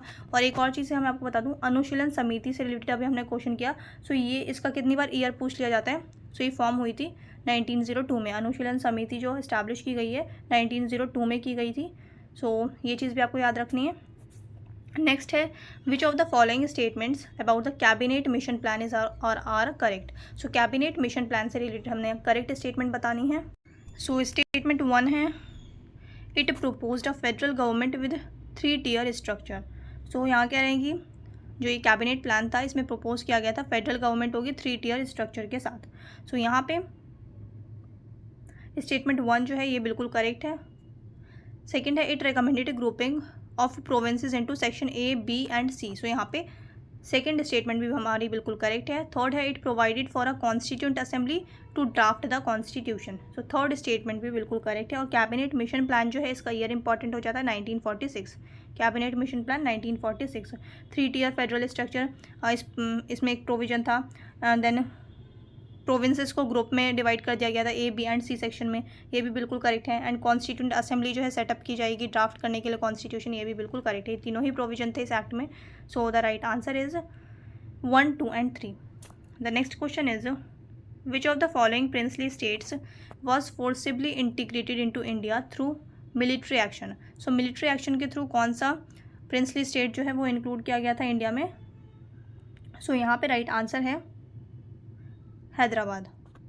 Hyderabad is the right answer. और इसके लिए जो ऑपरेशन था वो भी इंपॉर्टेंट था। 1948 में मिलिट्री एक्शन के थ्रू इसको इंक्लूड किया गया है इंडिया में। एंड ऑपरेशन पोलो, ऑपरेशन पोलो कितनी बार पूछ लेंगे। ऑपरेशन पोलो किसके लिए? सो एनेक्सेशन ऑफ हैदराबाद के लिए। सो ए जो हो जाएगा यहाँ पे राइट आंसर। और ऑपरेशन था ऑपरेशन पोलो 1948। सो ये कुछ इंपॉर्टेंट फैक्ट्स हैं जो आपको पता होने चाहिए। नेक्स्ट है which ancient Indian text is the primary source for the Manusmriti's social code. So कौन सा एंशिएंट इंडियन टेक्स्ट है जो प्राइमरी सोर्स है मनुस्मृति सोशल कोड का? So the right answer is Dharma Sutras. So option B जो हो जाएगा यहाँ पे राइट आंसर हो जाएगा Dharma Sutras. The next question is the Ajanta caves were primarily built under the patronage of which dynasty. So Ajanta caves जो है बेसिकली बिल्ट की गई है कौन सी डायनेस्टी के पैट्रोनेज में? So the right answer is Vakatakas. So option C जो होगा यहाँ पे राइट आंसर होगा Vakatakas. 5th century CE, 5th century CE। The next question is the battle of Buxar. Battle of Buxar कब हुई थी? 1764 में। It's considered decisive because. So यहाँ पे राइट आंसर हो जाएगा हमारा it secured the diwani rights of Bengal, Bihar and Odisha for the British. So यहाँ पे ऑप्शन सी जो है यहाँ पे राइट आंसर हो जाएगा। बैटल ऑफ बक्सर बहुत इंपॉर्टेंट है। 1765 में मैंने अभी डिस्कस किया, डुअल गवर्नमेंट स्टार्ट किया था रॉबर्ट क्लाइव ने, जब उसको सारे राइट्स मिल गए थे, मतलब दीवानी राइट्स जब उसे मिल गए थे। और दीवानी राइट्स कहाँ के? बंगाल, बिहार एंड ओडिशा के। सो यहाँ पे ऑप्शन सी जो हो जाएगा ये राइट आंसर हो जाएगा हमारा। The next question is which of the following inscriptions gives a detail account of the Kalinga war and it's aftermath. So Kalinga war से रिलेटेड जो डिटेल देती है कौन सी इंस्क्रिप्शन देती है? सो रॉक एडिक्ट 13। सो रॉक एडिक्ट 13 बहुत इंपॉर्टेंट है। इसमें जो contemporary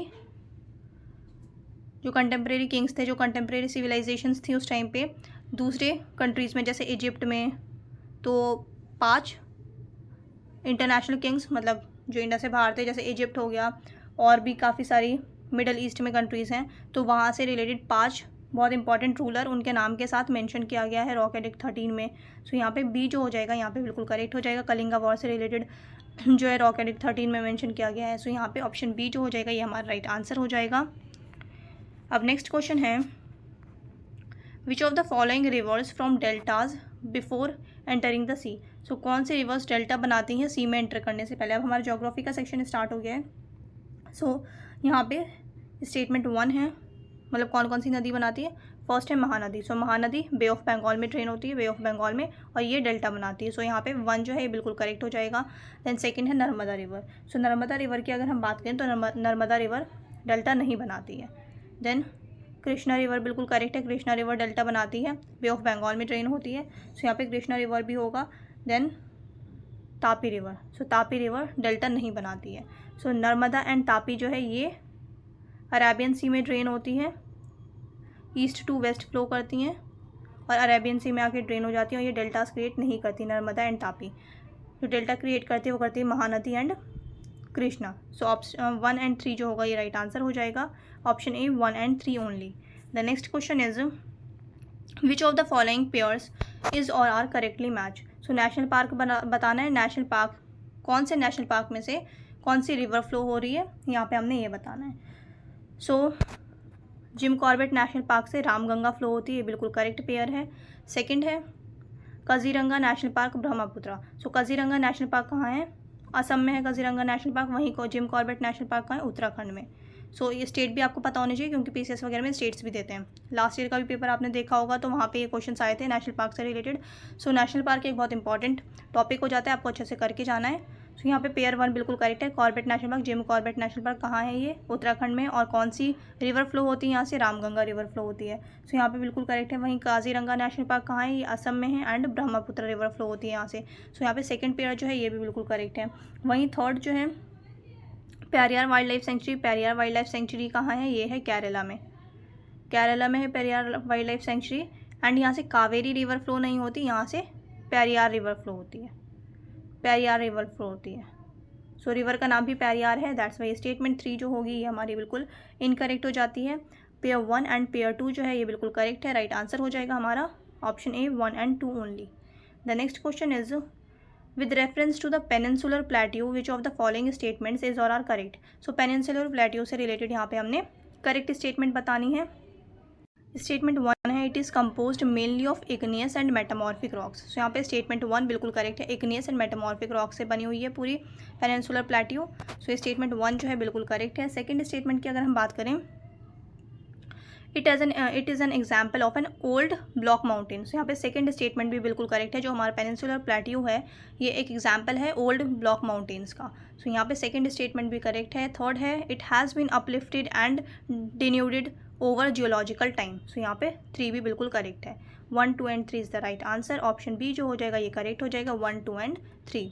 the next question is which of the following correctly match. Soil type बताना है हमने एंड रीजन बताना है कि कौन से रीजन में कौन सा सॉइल मिलता है। सो यहाँ पे पेयर 1 है black soil. So black soil Deccan trap में देखने को मिलता है बहुत ज़्यादा। सो यहाँ पे स्टेटमेंट 1 जो है ये हमारा बिल्कुल करेक्ट स्टेटमेंट हो जाता है। वहीं लेटेराइट सॉइल जो है वेस्टर्न घाट्स लिखा है यहाँ पे। सो लेटेराइट सॉइल वेस्टर्न घाट्स में मिलते हैं, बिल्कुल करेक्ट है। हाई रेनफॉल जोन्स जो होते हैं लेटेराइट सॉइल, एक आप ऐसे भी याद रख सकते हैं कि लेटेराइट सॉइल कहाँ पे मिलते हैं? जहाँ पे हाई रेनफॉल होती है।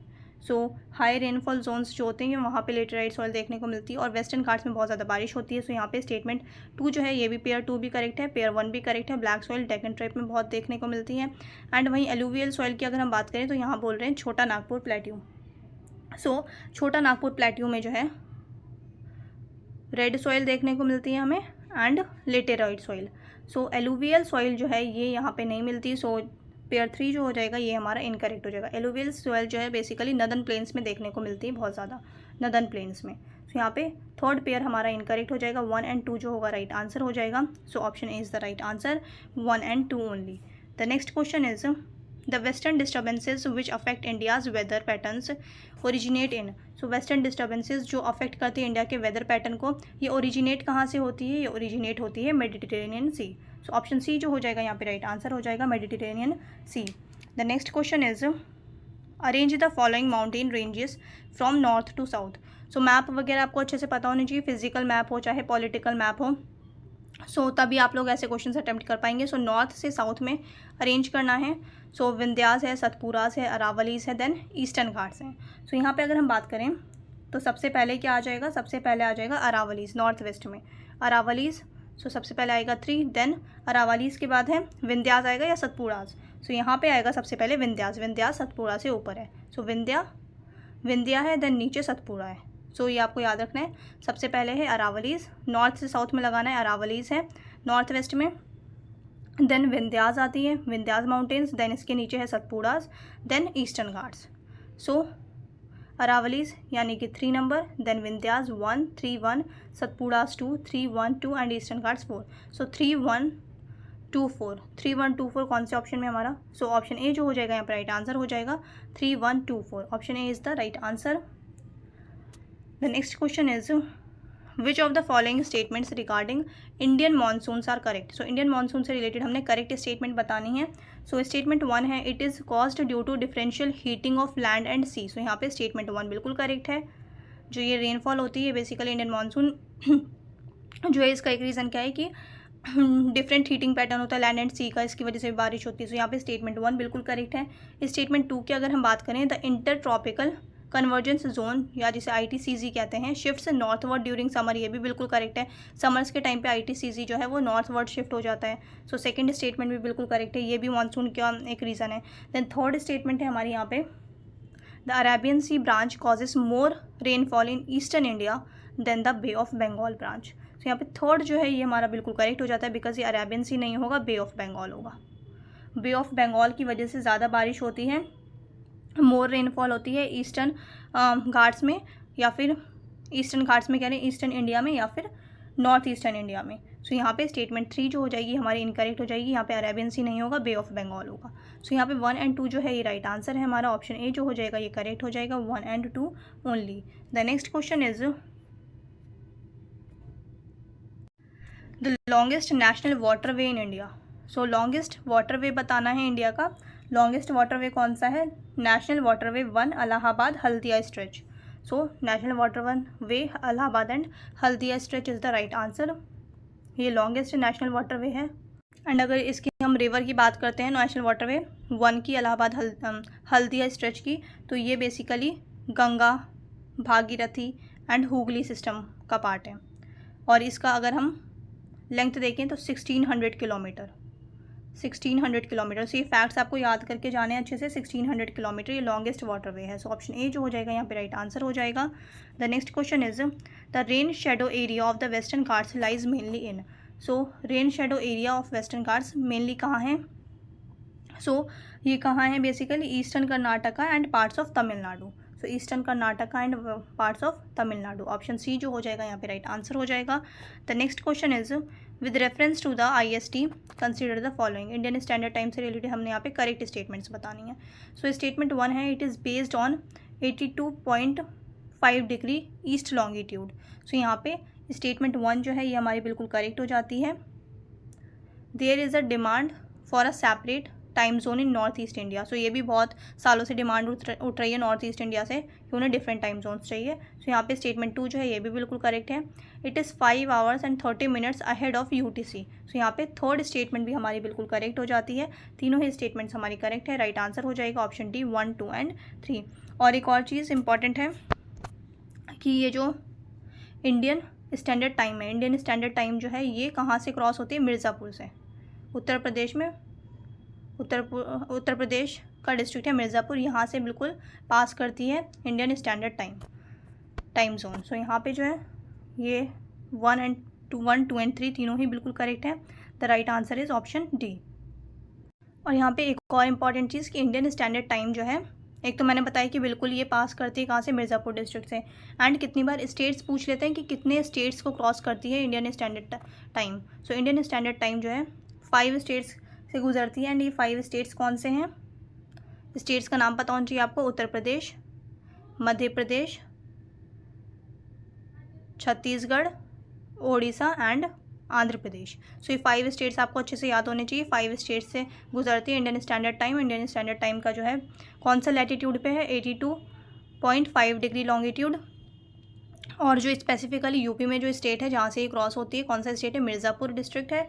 देन यहाँ पे 5 स्टेट्स कौन से? उत्तर प्रदेश, मध्य प्रदेश, छत्तीसगढ़, ओडिशा एंड आंध्र प्रदेश। सो ये 5 स्टेट्स इंपॉर्टेंट हो जाते हैं। सो यहाँ पे राइट आंसर था हमारा 1, 2 एंड 3 तीनों ही स्टेटमेंट्स हमारी करेक्ट थी। The next question is the Malwa plateau is part of which physiography region of India. So Malwa plateau जो है इंडिया के फिजियोग्राफी रीजन की अगर हम बात करें तो मालवा प्लेट्यू कौन सा पार्ट है इंडिया का? मतलब फिजियोग्राफी रीजन में किस पार्ट में आता है मालवा प्लेट्यू? सो यहाँ पर राइट आंसर हो जाएगा हमारा सेंट्रल हाईलैंड्स। सो ये किसका पार्ट है? सेंट्रल हाईलैंड्स का। So option C is the right answer. The next question is which of the following are tributaries of Godavari river. So river system बहुत इंपॉर्टेंट है, चाहे गंगा रिवर हो, इंडस रिवर हो, ब्रह्मपुत्र हो, गोदावरी, कृष्णा। सो इन सब का आपको पूरा रिवर सिस्टम पता होना चाहिए। जो इनकी सहायक नदियां हैं वो अच्छे से पता होना चाहिए, डिस्ट्रीब्यूटरी, ट्रिब्यूटरीज, तो ये सब आपको अच्छे से पता होनी चाहिए। सो यहाँ पे गोदावरी रिवर की ट्रिब्यूटरीज पूछ रहे हैं। सो गोदावरी रिवर से की अगर हम बात करते हैं तो इसकी ट्रिब्यूटरीज, इंपॉर्टेंट ट्रिब्यूटरीज कौन कौन सी हैं? मंजीरा रिवर एक बहुत इंपॉर्टेंट ट्रिब्यूटरी है गोदावरी रिवर की। वहीं अगर हम बात करें इंद्रावती भी बहुत इंपॉर्टेंट ट्रिब्यूटरी है गोदावरी रिवर की। वहीं प्रणहिता जो है ये भी गोदावरी रिवर की एक बहुत इंपॉर्टेंट सहायक नदी है या ट्रिब्यूटरी है। सो यहाँ पे अगर हम भीमा रिवर की बात करते हैं तो भीमा रिवर की अगर हम बात करें तो Bhima river Godavari river system का पार्ट नहीं है। ये किसकी ट्रिब्यूटरी है? Important tributary. भीमा रिवर बहुत इंपॉर्टेंट ट्रिब्यूटरी है कृष्णा रिवर की। सो कृष्णा रिवर की बहुत इंपॉर्टेंट ट्रिब्यूटरी है, तो ये भी आपको याद रखना है। सो यहाँ पे हमसे गोदावरी रिवर पूछ रहे थे। 1, 2 एंड 4 जो हो जाएगा ये हमारा राइट आंसर हो जाएगा। So option A is the right answer, 1, 2 and 4 only. The next question is which of the following Indian states share a border with Myanmar. So Myanmar के साथ कौन से इंडियन स्टेट्स जो हैं बॉर्डर शेयर करते हैं। सो म्यांमार के साथ कौन कौन से स्टेट करते हैं। Arunachal Pradesh most important, Nagaland, Mizoram and Manipur. So ये 4 स्टेट्स हैं जो म्यांमार के साथ बॉर्डर शेयर करते हैं। 4 इंडियन स्टेट्स हैं जो म्यांमार के साथ बॉर्डर शेयर करते हैं। अरुणाचल प्रदेश, मिज़ोरम, मणिपुर एंड नागालैंड। सो ये 4 स्टेट्स हैं। सो यहाँ पे ऑप्शन में मिज़ोरम है, मणिपुर है, अरुणाचल प्रदेश एंड नागालैंड। सो त्रिपुरा जो होगा ये नहीं होगा। सो 1, 2, 4 and 5 is the right answer. 1, 2, 4 and 5 option B. 1, 2, 4 and 5 is the right answer. The next question is which of the following Indian biosphere reserves are part of the UNESCO world network. So India का कौन सा biosphere reserve है इनमें से options में से जो UNESCO world network का पार्ट है। सो यहाँ पे Nilgiri biosphere reserve, gulf of Mannar भी पार्ट है, then Nokrek biosphere reserve and Sundarbans biosphere reserve. तो यहाँ पे चारों ही जो है हमारा बिल्कुल करेक्ट है। 1, 2, 3 and 4 is the right answer. तो ऑप्शन डी जो हो जाएगा ये राइट आंसर हो जाएगा। यूनेस्को वर्ल्ड नेटवर्क में नीलगिरी बायोस्फीयर भी है, गल्फ ऑफ मन्नार भी है, नोकरेक भी है एंड सुंदरबंस भी है। तो चारों ही बायोस्फीयर का रिजर्व, चारों ही इंडियन बायोस्फीयर रिजर्व जो है ये यूनेस्को वर्ल्ड नेटवर्क का पार्ट है। सो यहाँ पे all of the above right answer होगा 1, 2 and 3, 4। The next question is which of the following statements are correct regarding the great Indian desert. So great Indian desert से related हमने यहाँ पे correct statement बतानी है। So statement 1 है it is a rain shadow reason lying east of the Aravallis. So Aravallis river के east में है, रेन शेडो रीजन है ये।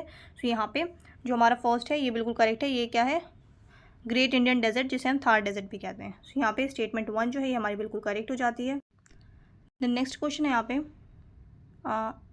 एक मिनट, यहाँ पे फर्स्ट में कह रहे हैं कि ईस्ट, अरावलीज़ के ईस्ट में। सो यहाँ पे अरावलीज़ हैं, अरावलीज़ के ईस्ट में नहीं, अरावलीज़ के वेस्ट में है। सो यहाँ पे स्टेटमेंट 1 हमारी इनकरेक्ट हो जाएगी बिकॉज अरावलीज़ जो हैं वो बेसिकली जो यहाँ पे डेजर्ट है, इंडियन डेजर्ट जो है यानी कि जो थार डेजर्ट है उसका एक्सटेंशन रोकती है अरावलीज़। सो अरावलीज़ के वेस्ट में जो है इस वजह से ये थार डेजर्ट जो है सेंट्रल इंडिया तक नहीं पहुँचे क्योंकि यहाँ पे अरावलीज़ माउंटेन्स है, अरावलीज़ माउंटेन रेंज है, दैट्स वाई। सो यहाँ पे वेस्टर्न पार्ट होगा ना कि ईस्टर्न। सो ये वेस्ट में है ना कि ईस्ट में, लाइंग इन द वेस्ट। सो यहाँ पे स्टेटमेंट 1 हमारी इनकरेक्ट हो जाएगी। It is a rain shadow reason है लाइंग वेस्ट ऑफ द अरावलीज़। ये अरावलीज़ माउंटेन है, यहाँ पे सेंट्रल इंडिया है और इस साइड को यानी कि अरावलीज़ के वेस्ट साइड में ये थार डेजर्ट होता है, यानी कि ग्रेट इंडियन डेजर्ट जो है वो वेस्ट साइड में है। सो यहाँ पे स्टेटमेंट 1 हमारी इनकरेक्ट है। सेकंड है it is characterized by sand dunes and salt lakes. So यहाँ पे सेकंड स्टेटमेंट बिल्कुल करेक्ट है। जो ग्रेट इंडियन डेजर्ट है या थार डेजर्ट है, सैंड ड्यून्स बहुत ज़्यादा है, सॉल्ट लेक्स देखने को मिलती हैं। सो सेकंड स्टेटमेंट बिल्कुल करेक्ट है। Then it extends into both Rajasthan and Gujarat, और ये एक्सटेंड कर रहे हैं ग्रेट इंडियन डेजर्ट जो है राजस्थान में भी एंड गुजरात तक एक्सटेंड करती हैं। सो यहाँ पे बिल्कुल करेक्ट है। थोड़ा पार्ट जो है ग्रेट इंडियन डेजर्ट का या फिर थार डेजर्ट का गुजरात में भी देखने को मिलता है। सो यहाँ पे थर्ड एंड सेकंड स्टेटमेंट बिल्कुल करेक्ट है। यहाँ पे फर्स्ट स्टेटमेंट इनकरेक्ट हो जाएगी बिकॉज यहाँ पे कह रहे हैं ईस्ट साइड में, तो अरावलीज़ के ईस्ट में नहीं है, ये अरावलीज़ माउंटेन है, अरावलीज़ के वेस्ट साइड में, ये वेस्टर्न होता है, ये ईस्ट होता है, ठीक है, ये नॉर्थ, ये साउथ। सो अरावलीज़ यहाँ पे अरावलीज़ माउंटेन रेंज है, इस वजह से थार डेजर्ट का एक्सटेंशन जो है इसने रोक दिया, इस वजह से थार डेजर्ट सेंट्रल इंडिया तक नहीं है। सो यहाँ पे वेस्टर्न साइड पे जो है थार डेजर्ट या ग्रेट इंडियन डेजर्ट है अरावलीज़ के वेस्टर्न साइड पे। दैट्स वाई स्टेटमेंट 1 हमारी इनकरेक्ट हो जाती है। The right answer is option B 2 and 3 only. 2 and 3 only is the right answer. The next question is which of the following pairs is और are correctly match. तो यहाँ पे city है and कौन सी सिटी कौन से रिवर के bank पे सिचुएटेड है ये हमने बताना है। सो कटक जो है ये महानदी पे है, बिल्कुल करेक्ट पेयर है। जबलपुर नर्मदा रिवर पे है, ये भी बिल्कुल करेक्ट है। देन श्रीनगर ब्यास पे नहीं है, श्रीनगर सिचुएटेड है झेलम रिवर पे।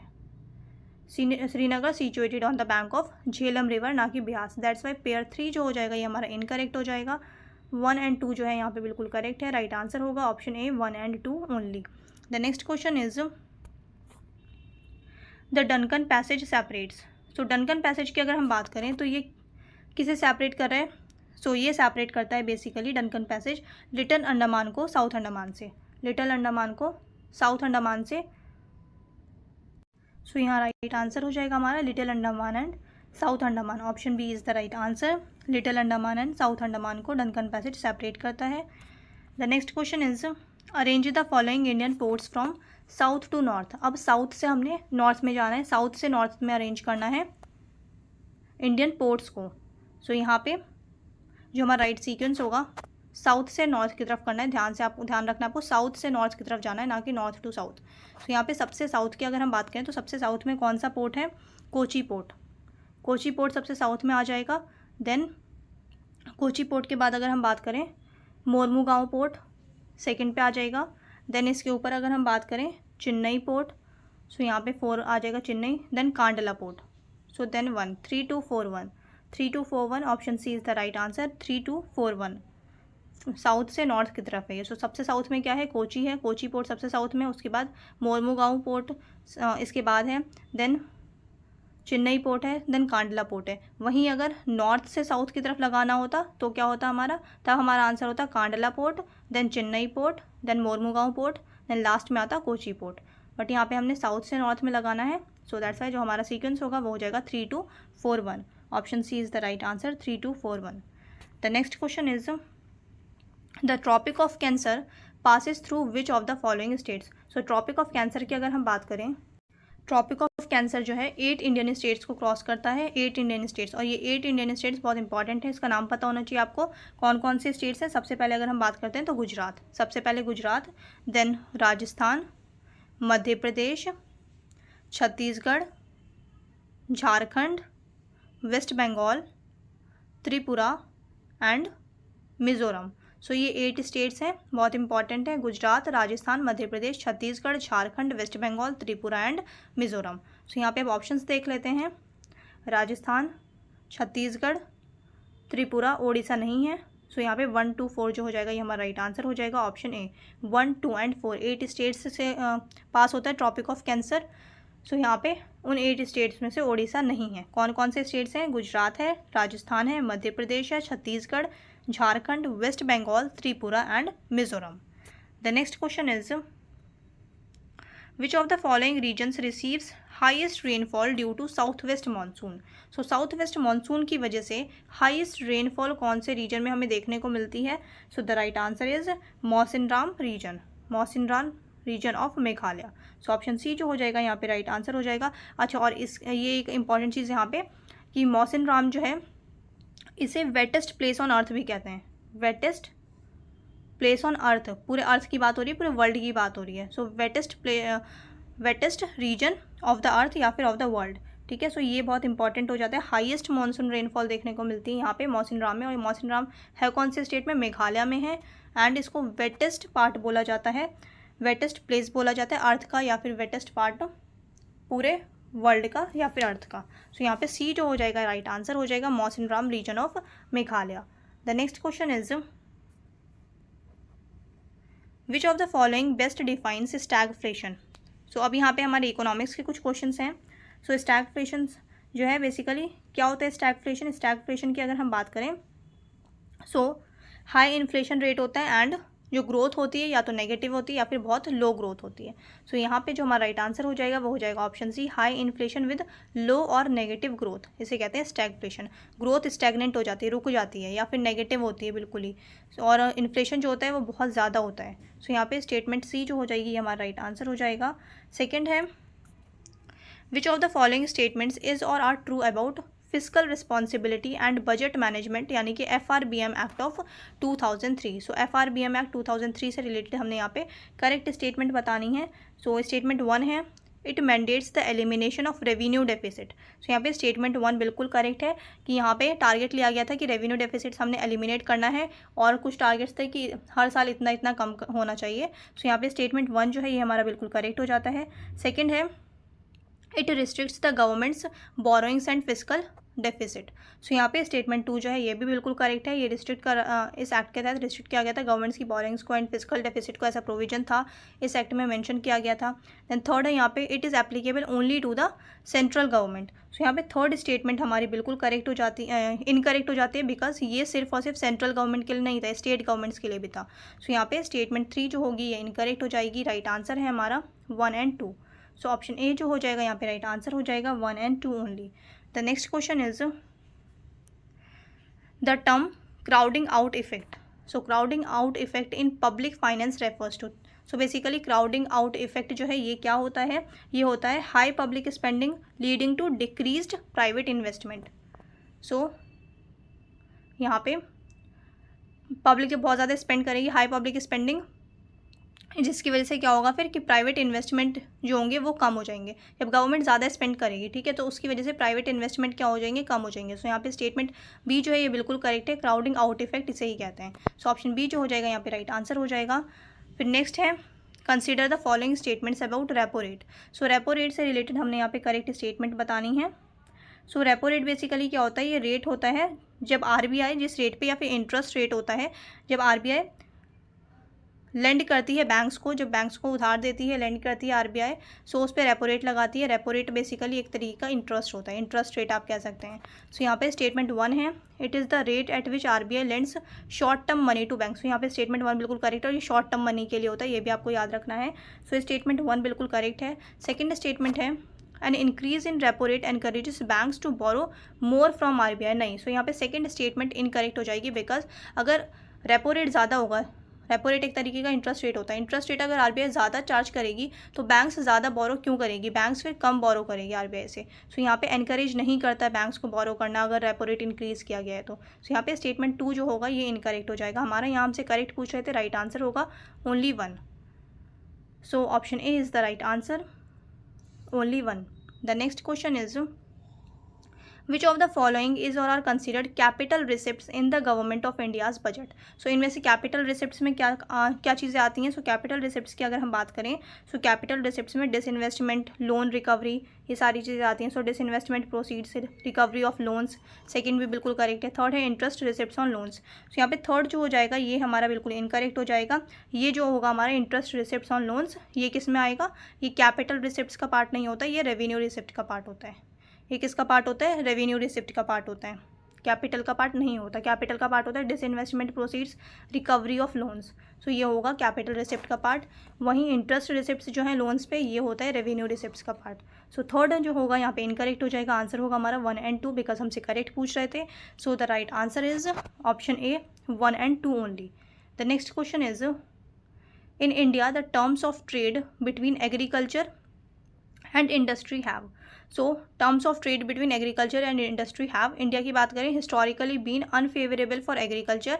अनफेवरेबल है एग्रीकल्चर के लिए, इसका मतलब क्या है, ठीक है. इन इंडिया में जो टर्म्स ऑफ ट्रेड है between agriculture and industry have historically been unfavourable for agriculture. तो हमेशा जो है वो एग्रीकल्चर के फेवर में कभी भी नहीं रही है, हमेशा अगेंस्ट रही है एग्रीकल्चर के फेवर में, हमेशा इंडस्ट्रीज़ के फेवर में रही है टर्म्स ऑफ ट्रेड जो रही है. सो यहाँ पे जो हमारा राइट आंसर होगा वो हो जाएगा हमारा agricultural output fetches lower returns compare to industrial prices. So यहाँ पे option B is the right answer. The next question is with reference to GST which of the following is true or is or are true. So GST से related बताना है हमने, goods and services tax से related हमने correct statements बतानी है. So statement 1 है, it is a destination based tax. सो यहाँ पे स्टेटमेंट 1 जो है ये बिल्कुल करेक्ट है, ये डेस्टिनेशन बेस्ड टैक्स होता है. Then it is levied on the value added at each state. So second जो है ये बिल्कुल करेक्ट हो जाएगा, ये लिवाई होता है वैल्यू एडिशन पे. सो यहाँ पे सेकंड भी बिल्कुल करेक्ट है. थर्ड है petroleum products are included under GST. So यहाँ पे थर्ड स्टेटमेंट जो है ये बिल्कुल इनकरेक्ट है, पेट्रोलियम प्रोडक्ट्स जो है ये जीएसटी के अंदर इंक्लूड नहीं होते हैं. करंटली अगर हम बात करें तो ये अभी आउटसाइड है, जीएसटी के अंदर नहीं आता है, अभी ये जीएसटी से बाहर है. सो यहाँ पे स्टेटमेंट 1 and 2 जो है ये बिल्कुल करेक्ट हो जाता है. So option A is the right answer, 1 and 2 only. The next question is which of the following are included in foreign direct investment. So FDI से रिलेटेड हमने यहाँ पे करेक्ट स्टेटमेंट बतानी है. सो स्टेटमेंट 1 है investment in listed company shares through stock exchanges. So यहाँ पे statement 1 जो है ये हमारी बिल्कुल इनकरेक्ट है. सेकेंड स्टेटमेंट है setting up a new manufacturing unit by a foreign firm. So यहाँ पे सेकेंड स्टेटमेंट बिल्कुल करेक्ट हो जाती है, ये हमारा एफडीआई में आता है, setting up a new manufacturing unit by a foreign firm, ये बिल्कुल करेक्ट है, इसमें ये एफडीआई में इंक्लूड होता है. देन थर्ड है acquisition of at least 10% stake in an Indian economy. So ये भी बिल्कुल करेक्ट है, थर्ड भी हमारा बिल्कुल करेक्ट हो जाता है, ये एक्विजिशन 10% होना चाहिए. सो ये जो है बिल्कुल करेक्ट है. सो यहाँ पे हमसे करेक्ट पूछ रहे थे, राइट आंसर हो जाएगा option B 2 and 3. 2 and 3 is the right answer. So अच्छा, और यहाँ पे ये जो हमने डिस्कस किया अभी फर्स्ट स्टेटमेंट जो हमारी थी, investment in listed company shares through stock exchanges, तो ये एफडीआई का पार्ट नहीं होता, ये आपको पता होना चाहिए, ये होता है एफपीआई का पार्ट। ये एफपीआई का पार्ट होता है, एफडीआई का पार्ट नहीं होता है। सो यहाँ पे हमने तीनों डिस्कस कर लिया। फर्स्ट हमारा इनकरेक्ट था, second and third is the right answer. So B जो था ये हमारा राइट आंसर था। अब नेक्स्ट है GDP deflator is a measure of. So GDP deflator क्या होता है? जीडीपी डिफ्लेटर किसे मेजर करता है, किस चीज़ का मेजरमेंट होता है? The overall level of price changes in the entire economy. So यहाँ पे ऑप्शन बी जो हो जाएगा राइट आंसर हो जाएगा, the overall level of price changes in the entire economy. So option B is the right answer. Next है the monetary policy committee is. So MPC से related यहाँ पे हमने करेक्ट स्टेटमेंट बतानी है। सो ये एक स्टैट्यूटरी बॉडी है under the RBI act. So option ए जो हो जाएगा यहाँ पे राइट आंसर हो जाएगा। नेक्स्ट है the base year for calculating India's GDP as of 2025। अभी 2025 की बात करें कि इंडिया की जो जीडीपी कैलकुलेट होती है उसका बेस ईयर क्या है। सो बेस ईयर की अगर हम बात करें तो 2011 एंड 12।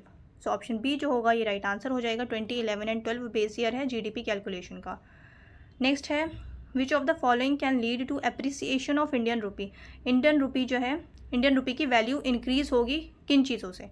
सो यहाँ पे सिचुएशंस दी हुई है कि कौन कौन से सिचुएशन में इंडियन रुपीज़ जो है वैल्यू उसकी इंक्रीज़ होगी, अप्रिशिएट होगी। सो यहाँ पे स्टेटमेंट 1 है increase in interest rates by RBI. तो यहाँ पे स्टेटमेंट 1 जो है ये बिल्कुल करेक्ट है, high interest rate and surge in FPI.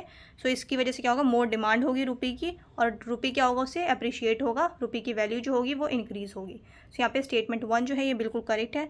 Second statement है surge in foreign portfolio investment. So यहाँ पे सेकेंड स्टेटमेंट भी हमारी बिल्कुल करेक्ट है। थर्ड है high current account deficit. So यहाँ पे थर्ड हमारा इनकरेक्ट हो जाता है। हाई करंट अकाउंट डेफिसिट की अगर हम बात करें, अगर करंट अकाउंट डेफिसिट अगर ज़्यादा होगा तो इसका मतलब क्या है कि हमारी इंडियन रुपये की वैल्यू जो है वो डिक्रीज़ हो रही है, डिप्रिशिएट हो रहा है हमारा इंडियन रुपी। सो रुपी जो है वो डिप्रिशिएट हो रहा है। अगर करंट अकाउंट डेफिसिट अगर हाई होगा तो रुपी की वैल्यू डिक्रीज़ होगी। सो यहाँ पे थर्ड जो है, यहाँ पे हमसे क्या पूछ रहे थे कि इंक्रीज़ कब होगी, ठीक है, अप्रिसिएशन कब होगा।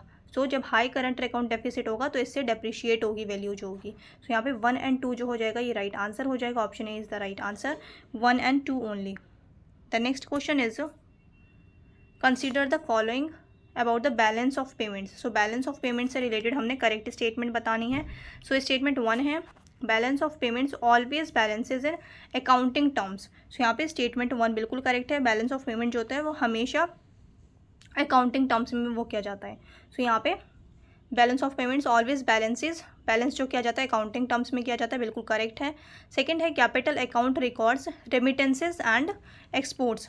सो बैलेंस ऑफ पेमेंट में जो कैपिटल अकाउंट है इसमें कह रहे हैं कि रिकॉर्ड करता है रेमिटेंसेज एंड एक्सपोर्ट्स। सो यहाँ पे सेकेंड स्टेटमेंट हमारी इनकरेक्ट हो जाएगी, बिकॉज कैपिटल अकाउंट जो है, कैपिटल अकाउंट में क्या रिकॉर्ड किया जाता है, कैपिटल अकाउंट में एफडीआई, लोन्स, ये सारी चीज़ें इंक्लूड की जाती है, ना कि रेमिटेंसेज एंड एक्सपोर्ट्स। सो यहाँ पे सेकंड जो हो जाएगा ये हमारा इनकरेक्ट हो जाएगा।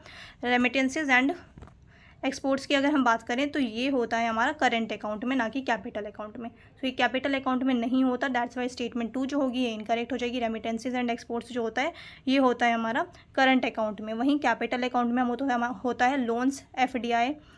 सो यहाँ पे सेकेंड स्टेटमेंट इनकरेक्ट है। थर्ड है current account includes services, income and unilateral transfers. So ये बिल्कुल करेक्ट है। थर्ड जो हो जाएगा ये बिल्कुल करेक्ट हो जाएगा। सो हमारा राइट आंसर है 1 एंड 3।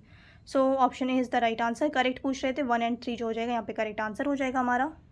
नेक्स्ट है अब which of the following is और are part of MSP. So minimum support price का एमएसपी जो है क्या क्या कवर हो रहा है एमएसपी में, मतलब किन किन चीज़ों के लिए एमएसपी प्रोवाइड कर रही है गवर्नमेंट। सो यहाँ पे जो हमारा फर्स्ट है वीट के लिए प्रोवाइड कर रही है, तूर के लिए प्रोवाइड कर रही है, शुगर कैन एंड कॉटन। सो यहाँ पे शुगर कैन एंड कॉटन। सो यहाँ पे फोर्थ भी हमारा बिल्कुल करेक्ट होगा, कॉटन के लिए भी प्रोवाइड कर रही है। सो यहाँ पे जो हमारा राइट आंसर हो जाएगा वो हो जाएगा 1, 2 एंड 4। शुगर केन के लिए एमएसपी नहीं है, शुगर केन के लिए मिनिमम सपोर्ट प्राइस नहीं है, इसके लिए क्या है एफआरपी। सो शुगर केन के लिए गवर्नमेंट एफआरपी प्रोवाइड करते हैं। एफआरपी क्या, फेयर एंड रिम्यूनरेटिव प्राइस, इसके लिए एमएसपी नहीं है, एफआरपी है। तो ये आपको ध्यान में रखना है, शुगर केन के लिए एफआरपी है, एमएसपी नहीं है। और एमएसपी अगर टोटल पूछ लें कि कितनी क्रॉप्स कवर हो रही हैं, तो एमएसपी जो अभी फ़िलहाल की बात करें, करंट हम बात कर रहे हैं तो 23 क्रॉप्स के ऊपर 23 क्रॉप्स के ऊपर अप्लाई होती है MSP। So MSP applies to 23 crops, जिसमें से वीट है, तूर दाल है या फिर कॉटन है। शुगर केन के लिए क्या है, शुगर केन के लिए है FRP, fair and remunerative price. MSP नहीं होता। सो यहाँ पे राइट आंसर हो जाएगा 1, 2 and 4। 1, 2 and 4 is the right answer. So option ए जो हो जाएगा यहाँ पे राइट आंसर हो जाएगा 1, 2 and 4। The next question is the Phillips curve explains the relationship between. So Phillip curve जो है वो किसके बीच में रिलेशन दिखाता है। सो यहाँ पे जो हमारा राइट आंसर हो जाएगा वो हो जाएगा option B, inflation and unemployment. So Phillip curve जो है रिलेशन शो करता है, इन्वर्स रिलेशन शो करता है between inflation and unemployment. So यहाँ पे कहते हैं कि फिलिप कर्व के अकॉर्डिंग इन्फ्लेशन एंड अनएम्प्लॉयमेंट में इन्वर्स रिलेशन है। इन्वर्स रिलेशन मतलब कि ये फिलिप्स कर्व के अकॉर्डिंग जब इन्फ्लेशन हाई होगा तो अनएम्प्लॉयमेंट रेट कम होगी, ठीक है, और वहीं अगर अनएम्प्लॉयमेंट रेट इंक्रीज होगी तो इन्फ्लेशन क्या होगा, इन्फ्लेशन डिक्रीज होगा। सो इन्वर्स रिलेशन दिखाता है Phillips curve between inflation and unemployment. So यहाँ पे ऑप्शन बी जो हो जाएगा ये हमारा राइट आंसर हो जाएगा। The next question is which of the following statements about the Montreal protocol are correct. So Montreal protocol से रिलेटेड हमने यहाँ पे करेक्ट स्टेटमेंट बतानी है। सो स्टेटमेंट 1 है, it deals with substances that deplete the ozone layer. So यहाँ पे statement 1 बिल्कुल करेक्ट है। मॉन्ट्रियल प्रोटोकॉल डील करता है ओजोन लेयर से रिलेटेड, जो डिप्लीशन हो रहा है ओजोन लेयर में उससे रिलेटेड यहाँ पे प्रोविजंस दे गए थे कि किस तरीके से हम इन सबको टैकल कर सकते हैं। सो यहाँ पे ऑप्शन स्टेटमेंट 1 जो है ये बिल्कुल करेक्ट है। देन सेकंड है, it was signed before the Kyoto protocol. So Montreal की अगर हम बात करें तो ये है 1987 में। 1987 में मॉन्ट्रियल प्रोटोकॉल आया था। सो इसका एम था फेज आउट करना है ओजोन डिप्लीटिंग सब्सटेंसेस को। एंड वहीं अगर हम क्योटो प्रोटोकॉल की बात करें तो ये था 1997। सो यहाँ पे सेकंड स्टेटमेंट भी बिल्कुल करेक्ट हो जाती है। मॉन्ट्रियल प्रोटोकॉल जो है क्योटो प्रोटोकॉल से पहले आया था, पहले साइन हुआ था। तो ये 10 साल पहले साइन हुआ था, बिल्कुल करेक्ट है। 1987 ईयर है मॉन्ट्रियल प्रोटोकॉल का, वहीं क्योटो प्रोटोकॉल का है 1997। सो यहाँ पे दोनों ही स्टेटमेंट करेक्ट है। देन थर्ड स्टेटमेंट है हमारी, India is not a signatory to the protocol. So third statement कह रहा है कि इंडिया जो है सिग्नेटरी नहीं है, बट ऐसा नहीं है। थर्ड स्टेटमेंट इनकरेक्ट हो जाता है। इंडिया ने भी साइन किया है, India is signatory to the protocol. So India ने भी साइन किया है, दैट्स वाई थर्ड स्टेटमेंट जो है ये इनकरेक्ट हो जाएगा। हमारा राइट आंसर है option 1, 1 and 2 only. 1 and 2 only is the right answer. The next question is consider the following statements. यहाँ पे हमने करेक्ट स्टेटमेंट बतानी है। So red data book is published by the IUCN, international union for conservation of nature. So यहाँ पे red data book जो है वो पब्लिश कौन करता है, IUCN पब्लिश करता है। यहाँ पे स्टेटमेंट 1 बिल्कुल करेक्ट है हमारी। सेकंड है, it includes information on both flora and fauna. So यहाँ पे सेकंड स्टेटमेंट की अगर हम बात करें तो सेकंड स्टेटमेंट भी बिल्कुल करेक्ट है। यहाँ पे जो थ्रेटेंड फ्लोरा होते हैं, फौना होता है, दोनों ही कवर किया जाता है IUCN लिस्ट में। सो यहाँ पे थर्ड जो है ये भी बिल्कुल सेकंड जो है ये भी बिल्कुल करेक्ट है। थर्ड की अगर हम बात करें, it classifies species based on the level of their threat. So यहाँ पे थर्ड स्टेटमेंट भी बिल्कुल करेक्ट है। इसमें IUCN की लिस्ट में जो क्लासीफाई किया जाता है स्पीशीज़ को कि उनको कितना थ्रेट है उस लेवल के ऊपर। सो 1, 2 एंड 3। सो करेक्ट हो जाएगा हमारा 1, 2 and 3। Option D is the right answer, 1, 2 and 3।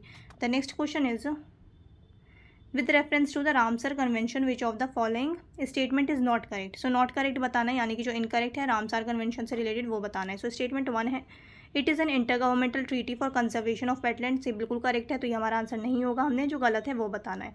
Second है, Montreal's record is maintained under it. ये भी बिल्कुल करेक्ट है। मॉन्ट्रियल्स रिकॉर्ड जो है वो रामसर कन्वेंशन के अंडर कवर होता है।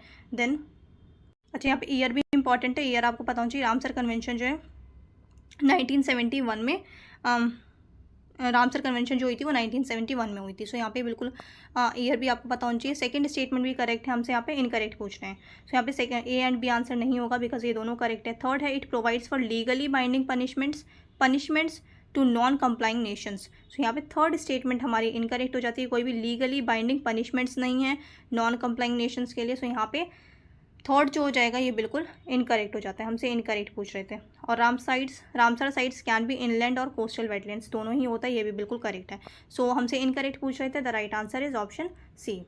The next question is the term biosafety protocol refers to. So biosafety protocol refers to, biosafety protocol क्या होता है बेसिकली, ये एक इंटरनेशनल ट्रीटी है on transboundary movement of genetically modified organisms. So यहाँ पे ऑप्शन बी जो हो जाएगा ये हमारा राइट आंसर हो जाएगा, international treaty on transboundary movement of genetically modified organism.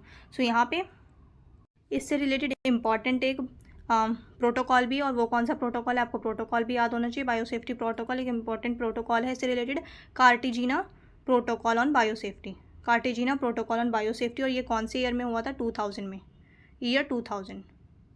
तो ये भी आपको पता होना चाहिए। सो ऑप्शन बी जो है यहाँ पे राइट आंसर हो जाएगा। नेक्स्ट है which of the following are endemic species found only in India. So कौन सी इनमें से एंडेमिक स्पीशीज़ है जो सिर्फ और सिर्फ इंडिया में ही फाउंड होती है। सो लायन टेल्ड मैकैक, ये बिल्कुल करेक्ट है, ये सिर्फ और सिर्फ इंडिया में ही मिलती है। देन नीलगिरी तहर, ये भी बिल्कुल करेक्ट है। Then third red panda, so no ये इनकरेक्ट है। संगाई डियर, फोर्थ भी बिल्कुल करेक्ट है हमारा। सो संगाई डियर की अगर हम बात करें, सॉरी रेड पांडा की अगर हम बात करें तो ये इंडिया में भी फाउंड होती है, ये नेपाल में भी देखने को मिलता है, भूटान में भी मिलते हैं रेड पांडास। सो यहाँ पे ये एंडेमिक टू इंडिया नहीं है, सिर्फ और सिर्फ इंडिया में नहीं मिलती है स्पीशीज़, ये हमें भूटान में भी नेपाल में भी देखने को मिलती है रेड पांडा। दैट्स वाई जो थर्ड हो जाएगा ये हमारा इनकरेक्ट हो जाएगा। यहाँ हमसे पूछ रहे थे एंडेमिक स्पीशीज़, एंडेमिक स्पीशीज़ क्या होती है, जो सिर्फ और सिर्फ किसी एक पर्टिकुलर जगह पे, किसी एक पर्टिकुलर कंट्री में ही मिले। सो ये इंडिया में ही मिलती है। लायन टेल्ड मैकैक इंडिया के अलावा कहीं नहीं मिलती, नीलगिरी तहर एंड संगाई डियर। सो यहाँ पे थर्ड जो होगा ये इनकरेक्ट हो जाएगा, राइट होगा 1, 2 and 4। So option A is the right answer, 1, 2 and 4 is the right answer. The next question is consider the following pairs. यहाँ पे हमने प्रोटेक्टेड एरियाज़ बताने हैं एंड ये प्रोटेक्टेड एरियाज़ कौन से स्टेट में हैं ये बताना है। सो यहाँ पे Namdapha national park, Namdapha national park कहाँ है, अरुणाचल प्रदेश में, ये बिल्कुल करेक्ट है। नामदाफा नेशनल पार्क है अरुणाचल प्रदेश में। वहीं Similipal biosphere reserve, Similipal biosphere reserve है उड़ीसा में, सेकंड पेयर भी हमारा बिल्कुल करेक्ट है। थर्ड है नोकरेक बायोस्फीयर रिजर्व। सो नोकरेक बायोस्फीयर रिजर्व की अगर हम बात करें तो सिक्किम में नहीं है, ये कहाँ है, ये हमारा मेघालय में, नोकरेक बायोस्फीयर रिजर्व है मेघालय में। सो थर्ड पेयर जो हो जाएगा ये हमारा इनकरेक्ट हो जाएगा, हमसे करेक्ट पूछ रहे थे। 1 and 2 is the right answer, correctly match है 1 एंड 2। सो ऑप्शन ए जो हो जाएगा 1 and 2 only is the right answer. The next question is the term ecological footprint refers to. So ecological footprint क्या होता है। सो इकोलॉजिकल फुटप्रिंट जो है basically measure करता है how much biological capacity is used by human activity. So यहाँ पे जो हमारा राइट आंसर होगा वो क्या होगा, amount of renewable biological resources consumed by humans. So option A is the right answer. The next question is with reference to air pollution which of the following is or are classified as primary pollutants। so air pollution जो होता है ये कौन से pollutants की वजह से होता है। सो यहाँ पे primary pollutants पूछ रहे हैं। So sulphur dioxide is the right answer. So यहाँ पे सल्फर डाइऑक्साइड जो होगा ये एक प्राइमरी पॉल्यूटेंट है जिसकी वजह से एयर पोल्यूशन होता है। वहीं नाइट्रोजन ऑक्साइड भी एक प्राइमरी पॉल्यूटेंट है। अगर हम बात करते हैं ग्राउंड लेवल ओजोन की, सो ग्राउंड लेवल ओजोन जो है ये प्राइमरी पॉल्यूटेंट नहीं है, ये हमारा सेकेंडरी पॉल्यूटेंट है। सेकेंडरी पॉल्यूटेंट है जो कि फॉर्म होता है रिएक्शंस की वजह से, ठीक है। सो यहाँ पे थर्ड जो हो जाएगा ये हमारा इनकरेक्ट हो जाएगा, ग्राउंड लेवल ओजोन ये सेकेंडरी पॉल्यूटेंट है। यहाँ हमसे पूछ रहे थे primary pollutant. So sulphur dioxide and nitrogen oxide is the right answer. So 1 and 2 जो हो जाएगा ये हमारा करेक्ट हो जाएगा, 1 and 2 only. The next question is which of the following is और are characteristics of mangrove forest. So mangrove forest से related हमने यहाँ पे करेक्ट स्टेटमेंट्स बतानी है। सो यहाँ पे फर्स्ट है found only along the eastern coast of India. So यहाँ पे स्टेटमेंट 1 हमारी बिल्कुल करेक्ट हो जाती है, इनकरेक्ट हो जाती है। ऐसा नहीं है कि सिर्फ और सिर्फ ईस्टर्न कोस्ट में ही मैनग्रोव फॉरेस्ट देखने को मिलते हैं, ये ईस्टर्न कोस्ट में भी एंड वेस्टर्न कोस्ट में भी देखने को मिलते हैं और आइलैंड्स में भी देखने को मिलते हैं। सो यहाँ पे फर्स्ट जो है ये इनकरेक्ट हो जाएगा। सेकंड है trees have pneumatophores to breathe in water logged soil. So यहाँ पे सेकंड जो है ये बिल्कुल करेक्ट हो जाता है। थर्ड स्टेटमेंट है हमारी they act as natural barriers against cyclone and tsunamis. So जो है ये भी बिल्कुल करेक्ट है, जो मैनग्रोव फॉरेस्ट होते हैं ये नेचुरल बैरियर्स का काम करते हैं साइक्लॉन्स एंड सुनामीज वगैरह को रोकने के लिए। सो थर्ड जो है ये भी हमारा बिल्कुल करेक्ट हो जाता है, second and third is the right answer. So option ए जो हो जाएगा यहाँ पे राइट आंसर हो जाएगा 2 एंड 3। नेक्स्ट है India's commitment under Paris agreement 2015 includes. So India की कमिटमेंट पूछ रहे हैं कि पेरिस एग्रीमेंट से रिलेटेड 2015 में सो इंडिया की क्या कमिटमेंट रही थी। सो पेरिस एग्रीमेंट की अगर हम बात करें स्टेटमेंट 1 है हमारी reducing emissions intensity of GDP by 33 to 35% by 2030 from 2005 level. So यहाँ पे स्टेटमेंट 1 जो है ये हमारी बिल्कुल करेक्ट हो जाती है। इंडिया का ये कमिटमेंट था कि इंडिया को रिड्यूस करना है एमिशन 2005 लेवल के अकॉर्डिंग 33 से 35% तक। सो यहाँ पे स्टेटमेंट 1 बिल्कुल करेक्ट है। सेकंड है achieving 50% electric vehicle usage in all major cities by 2030। So second जो है सेकंड की अगर हम बात करें सो यहाँ पे सेकंड स्टेटमेंट हमारी इनकरेक्ट है। कोई भी ऐसा 50%, 60%, 80% ऐसा कोई भी मैंडेट नहीं था। सो यहाँ पे इलेक्ट्रिक व्हीकल्स के लिए कोई ये स्पेशली ये मैंडेट नहीं था कि 50% करेंगे, 60% करेंगे। दैट्स वाई ये सेकंड स्टेटमेंट हमारी इनकरेक्ट हो जाती है। थर्ड है creating additional carbon sinks through afforestation. सो थर्ड जो है ये हमारा बिल्कुल करेक्ट स्टेटमेंट है। थर्ड हमारी करेक्ट हो जाती है। इंडिया की एक कमिटमेंट ये भी थी कि हम क्रिएट करेंगे additional carbon sinks through afforestation. So यहाँ पे करेक्ट पूछ रहे थे 1 and 3 जो होगा यहाँ पे राइट आंसर हो जाएगा। Option B is the right answer, 1 and 3। The next question is with reference to quantum computing consider the following statement. So quantum computing से रिलेटेड हमने यहाँ पे करेक्ट स्टेटमेंट बतानी है। सो स्टेटमेंट 1 है it uses qubits that can exist in multiple states simultaneously. So यहाँ पे statement 1 जो है ये बिल्कुल करेक्ट है। क्वांटम कंप्यूटिंग में यूज़ किया जाता है क्यूबिट्स। सो यहाँ पे स्टेटमेंट 1 हमारी बिल्कुल करेक्ट हो जाती है। देन सेकेंड है it follows classical binary logic of zeros and ones. So ऐसा नहीं है। यहाँ पे ऑप्शन स्टेटमेंट 2 जो है ये बिल्कुल इनकरेक्ट है, ये अप्लाई नहीं होता है। Classical logic does not apply. Third है quantum entanglement is a quantum entanglement is a fundamental principle in quantum computing. So यहाँ पे थर्ड स्टेटमेंट जो है ये बिल्कुल करेक्ट है हमारी। फर्स्ट भी करेक्ट थी, सेकंड हमारा इनकरेक्ट हो जाता है। The right answer is 1 and 3। So option B जो होगा यहाँ पे राइट आंसर हो जाएगा। नेक्स्ट क्वेश्चन है consider the following about CRISPR Cas9 technology. So Cas9 technology से रिलेटेड हमने यहाँ पे करेक्ट स्टेटमेंट बतानी है। सो यहाँ पे स्टेटमेंट 1 है it allows for gene editing by cutting specific DNA sequences. So यहाँ पे स्टेटमेंट 1 जो है ये हमारी बिल्कुल करेक्ट हो जाती है। ये टेक्नोलॉजी जो है CRISPR Cas9 ये बेसिकली जीन एडिटिंग टूल है जिसमें DNA कट किया जाता है स्पेसिफिक सीक्वेंस में। सो यहाँ पे 1 जो है ये बिल्कुल करेक्ट हो जाता है। सेकंड है it is derived from bacterial immune systems.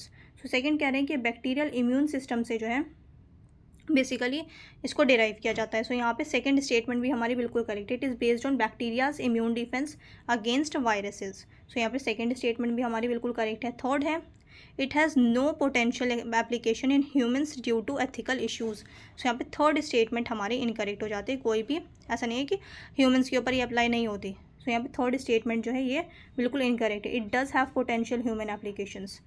सो यहाँ पे थर्ड जो हो जाएगी ये इनकरेक्ट है। फर्स्ट एंड सेकंड जो है ये बिल्कुल करेक्ट है। सो ऑप्शन ए जो होगा ये राइट आंसर हो जाएगा हमारा। नेक्स्ट है the term dark web refers to. So dark web क्या होता है? डार्क वेब की अगर हम बात करें so dark web highly encrypted part होता है of the internet not indexed by search engines. So यहाँ पे ऑप्शन ए जो हो जाएगा ये राइट आंसर हो जाएगा। नेक्स्ट है the BrahMos missile is. BrahMos missile से रिलेटेड हमने यहाँ पे करेक्ट स्टेटमेंट बतानी है।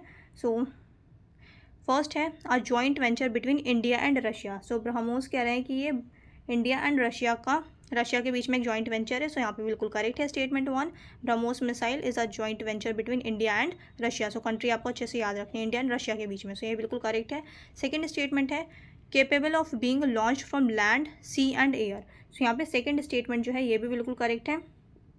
लैंड सी ये कैपेबल है लॉन्च करने से, लैंड से भी लॉन्च कर सकते हैं, सी से भी एंड एयर से भी लॉन्च कर सकते हैं। सो सेकंड स्टेटमेंट भी बिल्कुल करेक्ट है।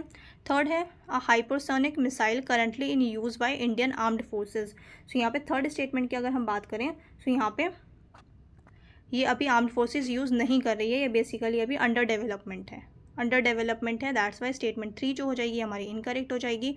हमारा राइट आंसर होगा 1 and 2। So option A is the right answer, 1 and 2। The next question is in the context of Indian space research, what is PSLV C57 known for? So PSLV C57 क्या है? ये basically mission that launched Aditya L1 to study the sun. So यहाँ पे B जो option होगा ये right answer हो जाएगा। ये मिशन है जो लॉन्च किया गया था, आदित्य L1 मिशन सन को स्टडी करने के लिए जो लॉन्च किया गया था। सो यहाँ पे बी जो हो जाएगा ये हमारा राइट आंसर हो जाएगा। सो हमने यहाँ पे काफ़ी सारे क्वेश्चन आज डिस्कस किए हैं। आई होप आप लोगों के लिए हेल्पफुल रहे।